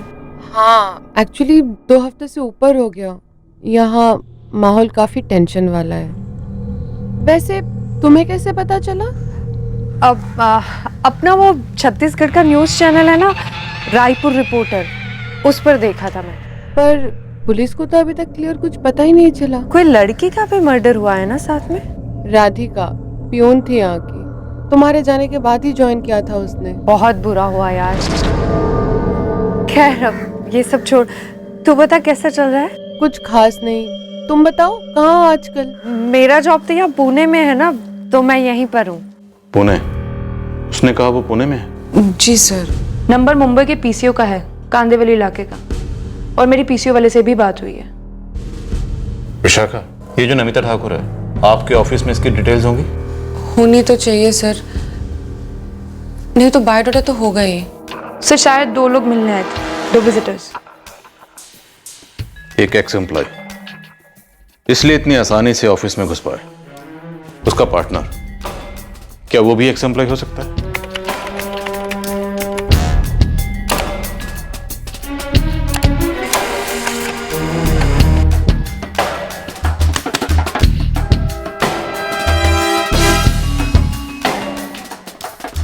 क्या हुआ, सब ठीक है? हाँ सर।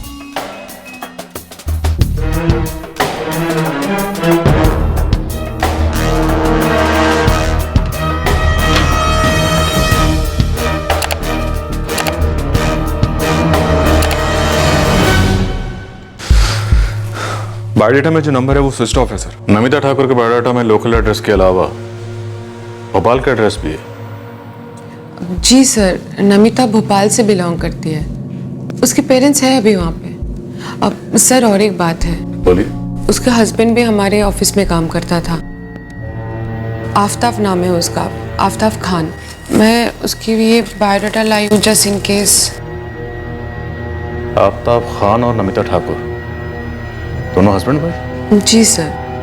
करता क्या था ये आफ्ताब खान आपके ऑफिस में? सर आफ्ताब हमारे ऑफिस में मार्केटिंग मैनेजर था, जिसकी जगह पे अभी सुशांत सर आए हैं। ये 2 साल पहले की बात है? जी 2 साल पहले की बात है।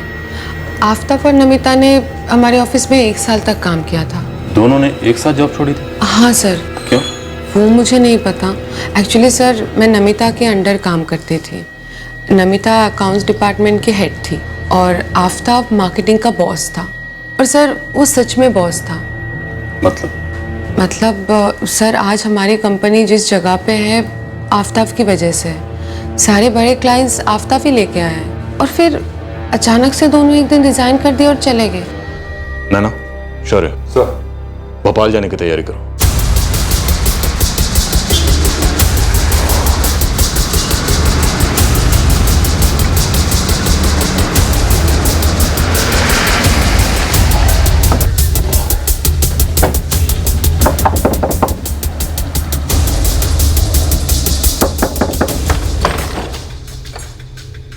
जी नमिता ठाकुर यहीं रहती हैं? नहीं, सालों पहले रहती थी। अब कहाँ है वो? मुझे नहीं पता और पता करना भी नहीं। हमने उसे अपने दिल से, अपनी यादों से निकाल दिया है। लेकिन इस वक्त हमारा उससे मिलना बहुत जरूरी है। तो जाइए, ढूंढिए उसे, जो करना है कीजिए, हमें तक न कीजिए बस। हम आप लोगों को तंग नहीं कर रहे, सिर्फ नमिता तक पहुंचने की कोशिश कर रहे हैं। बेटी है आपकी, सिर्फ बेटी को बचाने की कोशिश हो रही है या अपने आप को भी? दयानंद जी, ये कोई छोटा मोटा जुर्म नहीं है, डबल मर्डर हुआ है। आप हमें धमकी दे रहे हैं खून के इल्जाम में फंसाने की? देखिए, हमसे जो गुनाह हुआ है उसके लिए कोई भी सजा काफी नहीं। खुद ऊपर वाला भी हमें माफ नहीं कर सकता। 3 साल पहले एक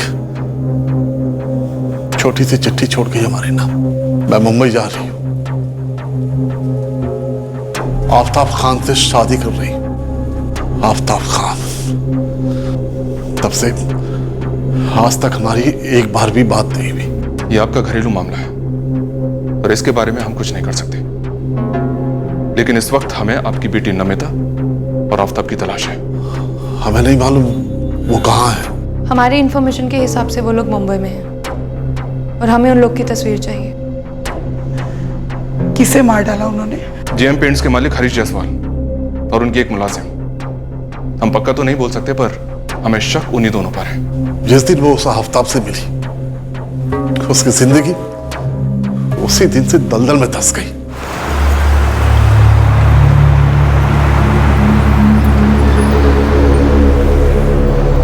जी, कितने का रिचार्ज? 50 का।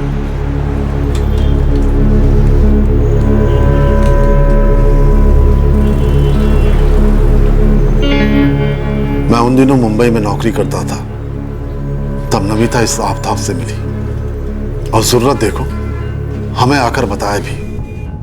नाम क्या बताया उसका? आफ्ताब, आफ्ताब खान। और वो मोबाइल की शॉप में लोगों के मोबाइल रिपेयर करता है। पोस्ट ग्रेजुएट है माँ, जॉब के लिए अप्लाई किया है उसने, बस तब तक ये काम कर रहा है। और पापा आप तो जानते हो रिसेशन चल रहा है, नौकरियां ना के बराबर है, अकाल पड़ा। अकाल क्या हमारी बिरादरी में अच्छे लड़कों का पड़ा है, जो तुम्हें ये दूसरे धर्म का लड़का मिला प्यार करने? प्लीज पापा ऐसा मत कहिए। मैं और आफ्ताब एक दूसरे से प्यार करते हैं, शादी करना चाहते हैं और हम दोनों ये तय कर चुके हैं। रहता कहाँ है तुम्हारा ये आफ्ताब?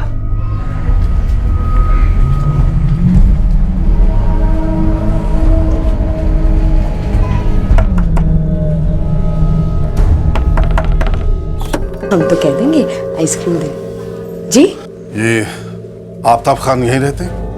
जी कहिए क्या काम है? मिलना है, घर पे है तो बुलाओ जरा। 1 मिनट, जा अंदर जाके खेल। हाँ जा, अम्मी आ रही है, जा। जी वो तो अभी दुकान पे गए हैं। उनके माता पिता से बात हो सकती है? जी वो लोग तो यहाँ नहीं रहते, पर काम क्या है आपको? आप मुझे बता सकते हैं, मैं उनकी बीवी हूँ।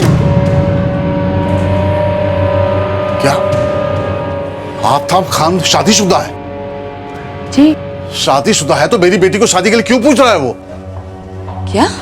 तुझे मालूम था ना कि उसकी शादी हो चुकी है? वो एक शादीशुदा आदमी का घर तोड़कर अपना घर बसाएगी? उसका एक बच्चा भी है, उस शाजिया से फुट फुट कर रो रही थी मेरे सामने जब मैंने उससे कहा कि आफ्ताब ने तुझसे शादी के लिए पूछा है, क्यों कर रही है ऐसा? सुनिए, हमें यहाँ मुंबई में आना ही नहीं चाहिए था। चलिए हम वापस भोपाल चलते हैं। बेटी खुद पे रहम कर, इतनी मेहनत से इतनी पढ़ाई लिखाई की, तेरे सामने एक बहुत अच्छी जिंदगी हो सकती है, तो क्यों ऐसे में फंसना चाहती है? उसकी खामोशी बहुत कुछ कह रही थी, पर हम समझ ही नहीं पा रहे थे कि उसकी ऐसी क्या मजबूरी थी जो हमारी बेटी ऐसा गलत फैसला ले रही थी और हम भोपाल लौट आए। पर उसकी जिद कहां रुकने वाली थी। यहां 1 साल उसने जॉब किया, फिर एक दिन बस चिट्ठी देकर गायब। जिस तरह उसने हमें अपनी जिंदगी से गायब किया, उसी तरह हमने उसे अपनी यादों से, अपने दिल से गायब किया है। नमिता ने आपको कभी फोन किया है? नहीं। आफ्ताब की पहली बीवी, उसका एड्रेस, फोन नंबर कुछ रखा है आप लोगों ने?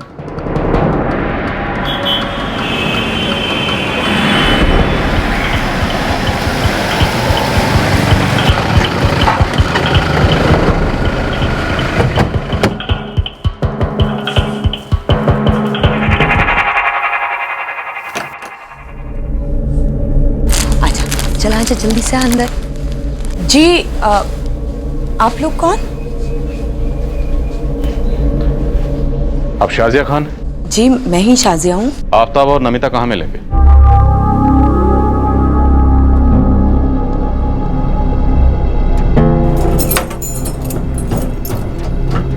शाजिया जी हम रायपुर से आए हैं, क्राइम ब्रांच। आफ्ताब और नमिता कहाँ मिलेंगे? जी आफ्ताब मेरे शौहर हुआ करते थे कभी, पर अब उनके बारे में मेरे पास कोई जानकारी नहीं है। देखिए हम एक केस के सिलसिले में यहाँ आए। रायपुर में एक डबल मर्डर हुआ है।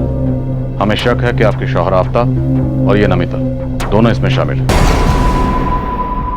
आप बता सकती हैं इस समय वो कहाँ रहते हैं? जी वो यहाँ नहीं, चंद्रा नगर रहते हैं, पास में ही है।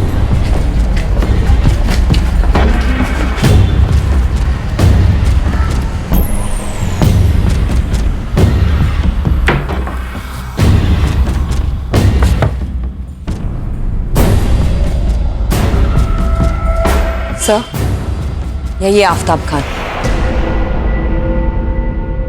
Crime branch. शाजिया गलत किया तूने। मैंने कहा था ना तेरा बैलेंस अमाउंट लौटा दूंगा, थोड़ा टाइम दे। मैं इनके पास नहीं गई थी आफ्ताब, ये रायपुर से आए हैं मुझे ढूंढते हुए, तुम्हें ढूंढने के लिए, और उस औरत को भी। नमिता कहाँ है?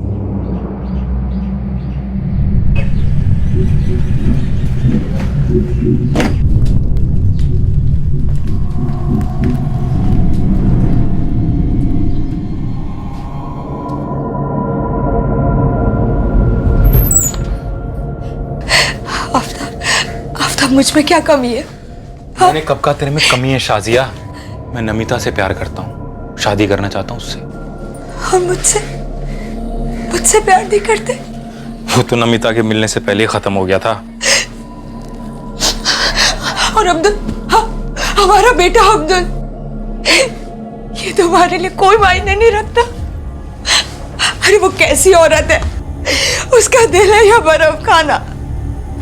और वैसे भी एक औरत का घर उजाड़कर दूसरी औरत का घर कैसे बच सकता है? देख, ड्रामा मत कर शाजिया, तलाक दे रहा हूं ना बकायदा। तुम्हें जो करना है कर सकती हो, दोबारा निकाह करना है करो, नहीं करना मत करो।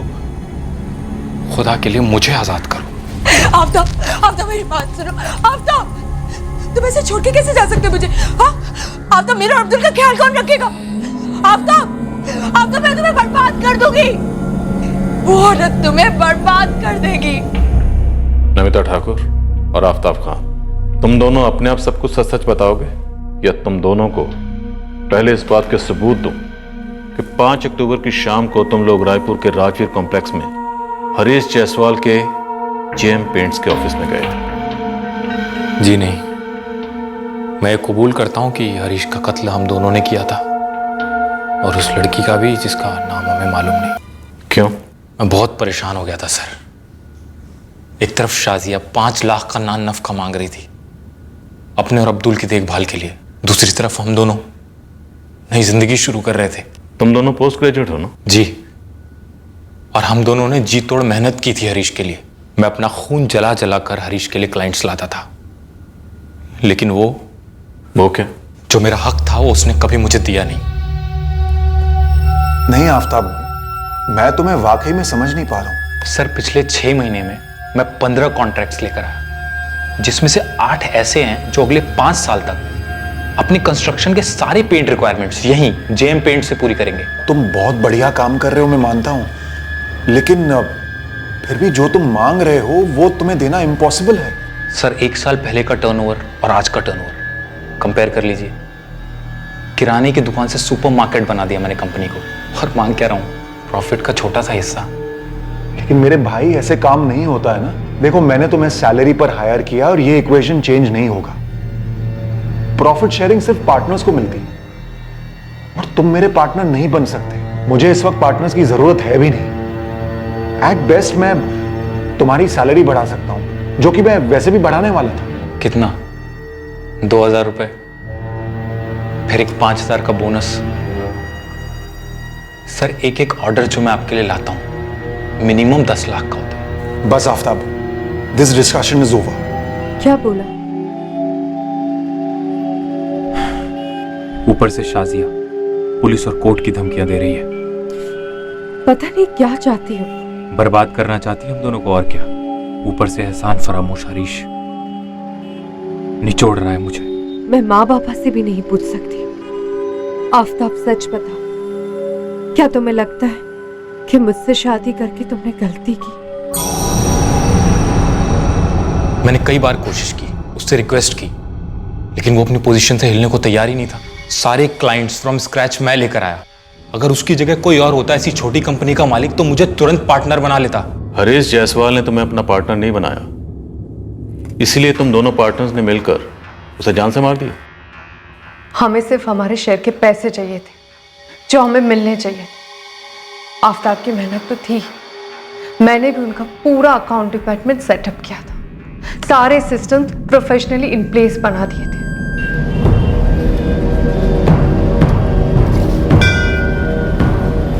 आफ्ताब और नमिता ने कॉम्प्लेक्स पर नजर रखी और एम्प्लॉयज की घर लौटने की टाइमिंग्स नोट की।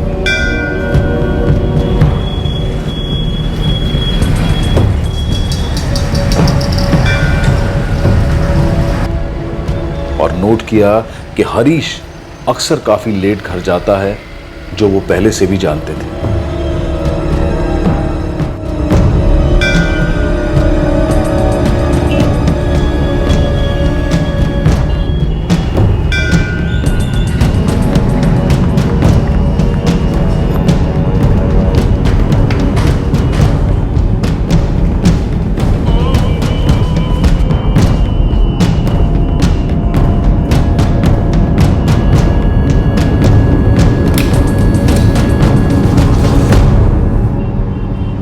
अरे Aftab, Namita, what a pleasant surprise.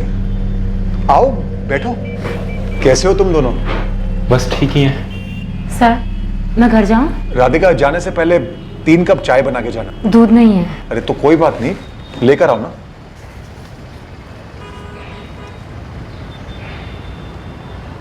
और बताओ, कैसे आना हुआ? कट टू कट बात करूंगा हरीश सर, हमें हमारे पैसे चाहिए। फिर वही घिसा पिटा रिकॉर्ड, वही पुराना झगड़ा। अब ये झगड़ा और भी कीमती हो गया है सर। जो लाखों के क्लाइंट्स मैंने आपको ला कर दिए थे ना, वही आज आपको करोड़ों का टर्नओवर दे रहे हैं। आफ्ताब, मैं तुम्हें पहले भी समझा चुका हूं। बात 1000 लाख या करोड़ की नहीं है। तुम ये परसेंटेज वाला ख्याल अपने दिमाग से निकाल दो ना। देखो, मुझे तो लगा था कि तुम दोनों अपनी नौकरियां वापस मांगने आए और बिल्कुल सही वक्त पर आए, क्योंकि मैं एक्सपांड कर रहा हूं और इस कंपनी में तुम जैसे वर्कर्स की हमेशा जरूरत होती है। हमें जॉब्स नहीं, हमारा हिस्सा चाहिए। ये थी तुम्हारी सैलरी, जो मैंने सिर्फ 2 महीने में बढ़ाई थी, और जब तुमने कंपनी ज्वाइन की थी तुम्हारी सैलरी इससे आधी थी। कोई मेहरबानी नहीं की थी आपने। उस 2 महीने में मैंने आपको क्या बिजनेस ला कर दिया वो भूल गए आप? बिजनेस क्या होता है जानते हो आफ्ताब? बिजनेस वो होता है जिसमें बंदा प्रॉफिट और लॉस दोनों अपने सर लेता है, और ये सबके बस की बात नहीं है। जब पहला कॉन्ट्रैक्ट मिला था ना, तब 1 लाख अंडरकट किया था मैंने, ताकि वो कॉन्ट्रैक्ट हाथ से ना जाए। लॉस हुआ। फिर अगले 2 कॉन्ट्रैक्ट्स में 3 लाख का लॉस हुआ, फिर 4.5 लाख, और उसके बाद 9 लाख का लॉस हुआ। और ऐसे करते करते 8 महीनों में 6 क्लाइंट्स को पकड़े रखने के लिए मुझे करीबन 17.5 लाख का लॉस अपने सर लेना पड़ा, क्योंकि मुझे फीलिंग थी कि प्रॉफिट होगा, जो अब हो रहा है। लेकिन उस टाइम पे कभी भी मैंने अपना दुखड़ा तुम लोगों के सामने रोया कि मेरा इतना लॉस हो गया है, मेरा लॉस शेयर करो? नहीं ना। तो फिर बंद करो तुम्हारा ये बचपन और लौट आओ इस कंपनी में। देखो, आई प्रॉमिस यू, मैं तुम दोनों को बहुत अच्छे अट्रैक्टिव पैकेजेस दूंगा। मेरी कैलकुलेशन के हिसाब से उन 8 महीनों में मैंने आपको 1 करोड़ 10 लाख का प्रॉफिट ला कर दिया है। मुझे उसका 5% चाहिए बस, जो तुम्हें कभी नहीं मिलेगा। लाखों का कैश ऐसे लाकर मैं तुम्हारे पास देता था, चाहता तो रख सकता था, चुरा सकता था, नहीं किया मैंने। Thank you very much Aftab, मैं तुम्हारी ईमानदारी की दाद देता हूं, लेकिन इस ईमानदारी के बदले तुम प्रॉफिट शेयर नहीं मांग सकते। कंपनी मेरी, प्रॉफिट शेयर भी मेरा। अच्छा आफ्ताब। हाँ? कौन? तो तुम दोनों को लग रहा था कि हरीश जायसवाल ने तुम दोनों का हक मारा, इसलिए तुम दोनों ने मिलकर उसे मार दिया। लेकिन वो बेचारी बच्ची, वो गरीब मासूम बच्ची राधिका, जो महज 18 साल की थी, उसे मारकर कौन सा 5% मुनाफा मिला तुम लोगों को? मुझे लगा कैबिन में कैश होगा, हमेशा होता था। मैंने खुद डीलर से भर भर के कैश हरीश को डिलीवर किया था। ये तो बहुत कम है यार। दूसरे ड्रॉवर में देखो।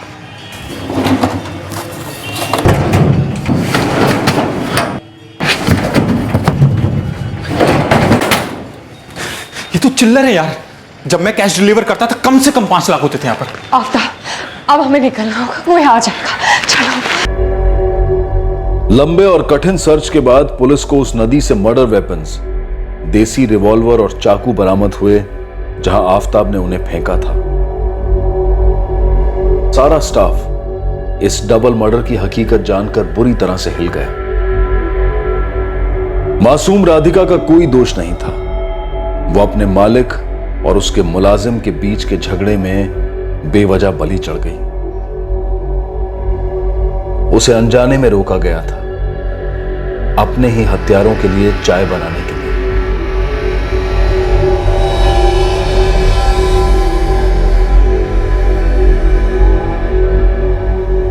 मैंने कहा था ना, वो औरत तुम्हें बर्बाद कर देगी। वो काम तो तूने बखूबी पूरा कर दिया शादिया। 5 लाख की मांग की मुझसे, धमकियां दी मुझे। मैंने सिर्फ धमकियां दी थी, और तुमने दगा दी मुझे और हमारे बेटे को, और तुम मुझ पे इल्जाम लगा रहे हो। उस औरत ने तुम्हें बहकाया, तुम्हें कत्ल करने के लिए मजबूर किया, तुम्हारा साथ तक दिया। छोड़ ना, अब सड़ रहा हूं ना जेल में। खुश है ना तू?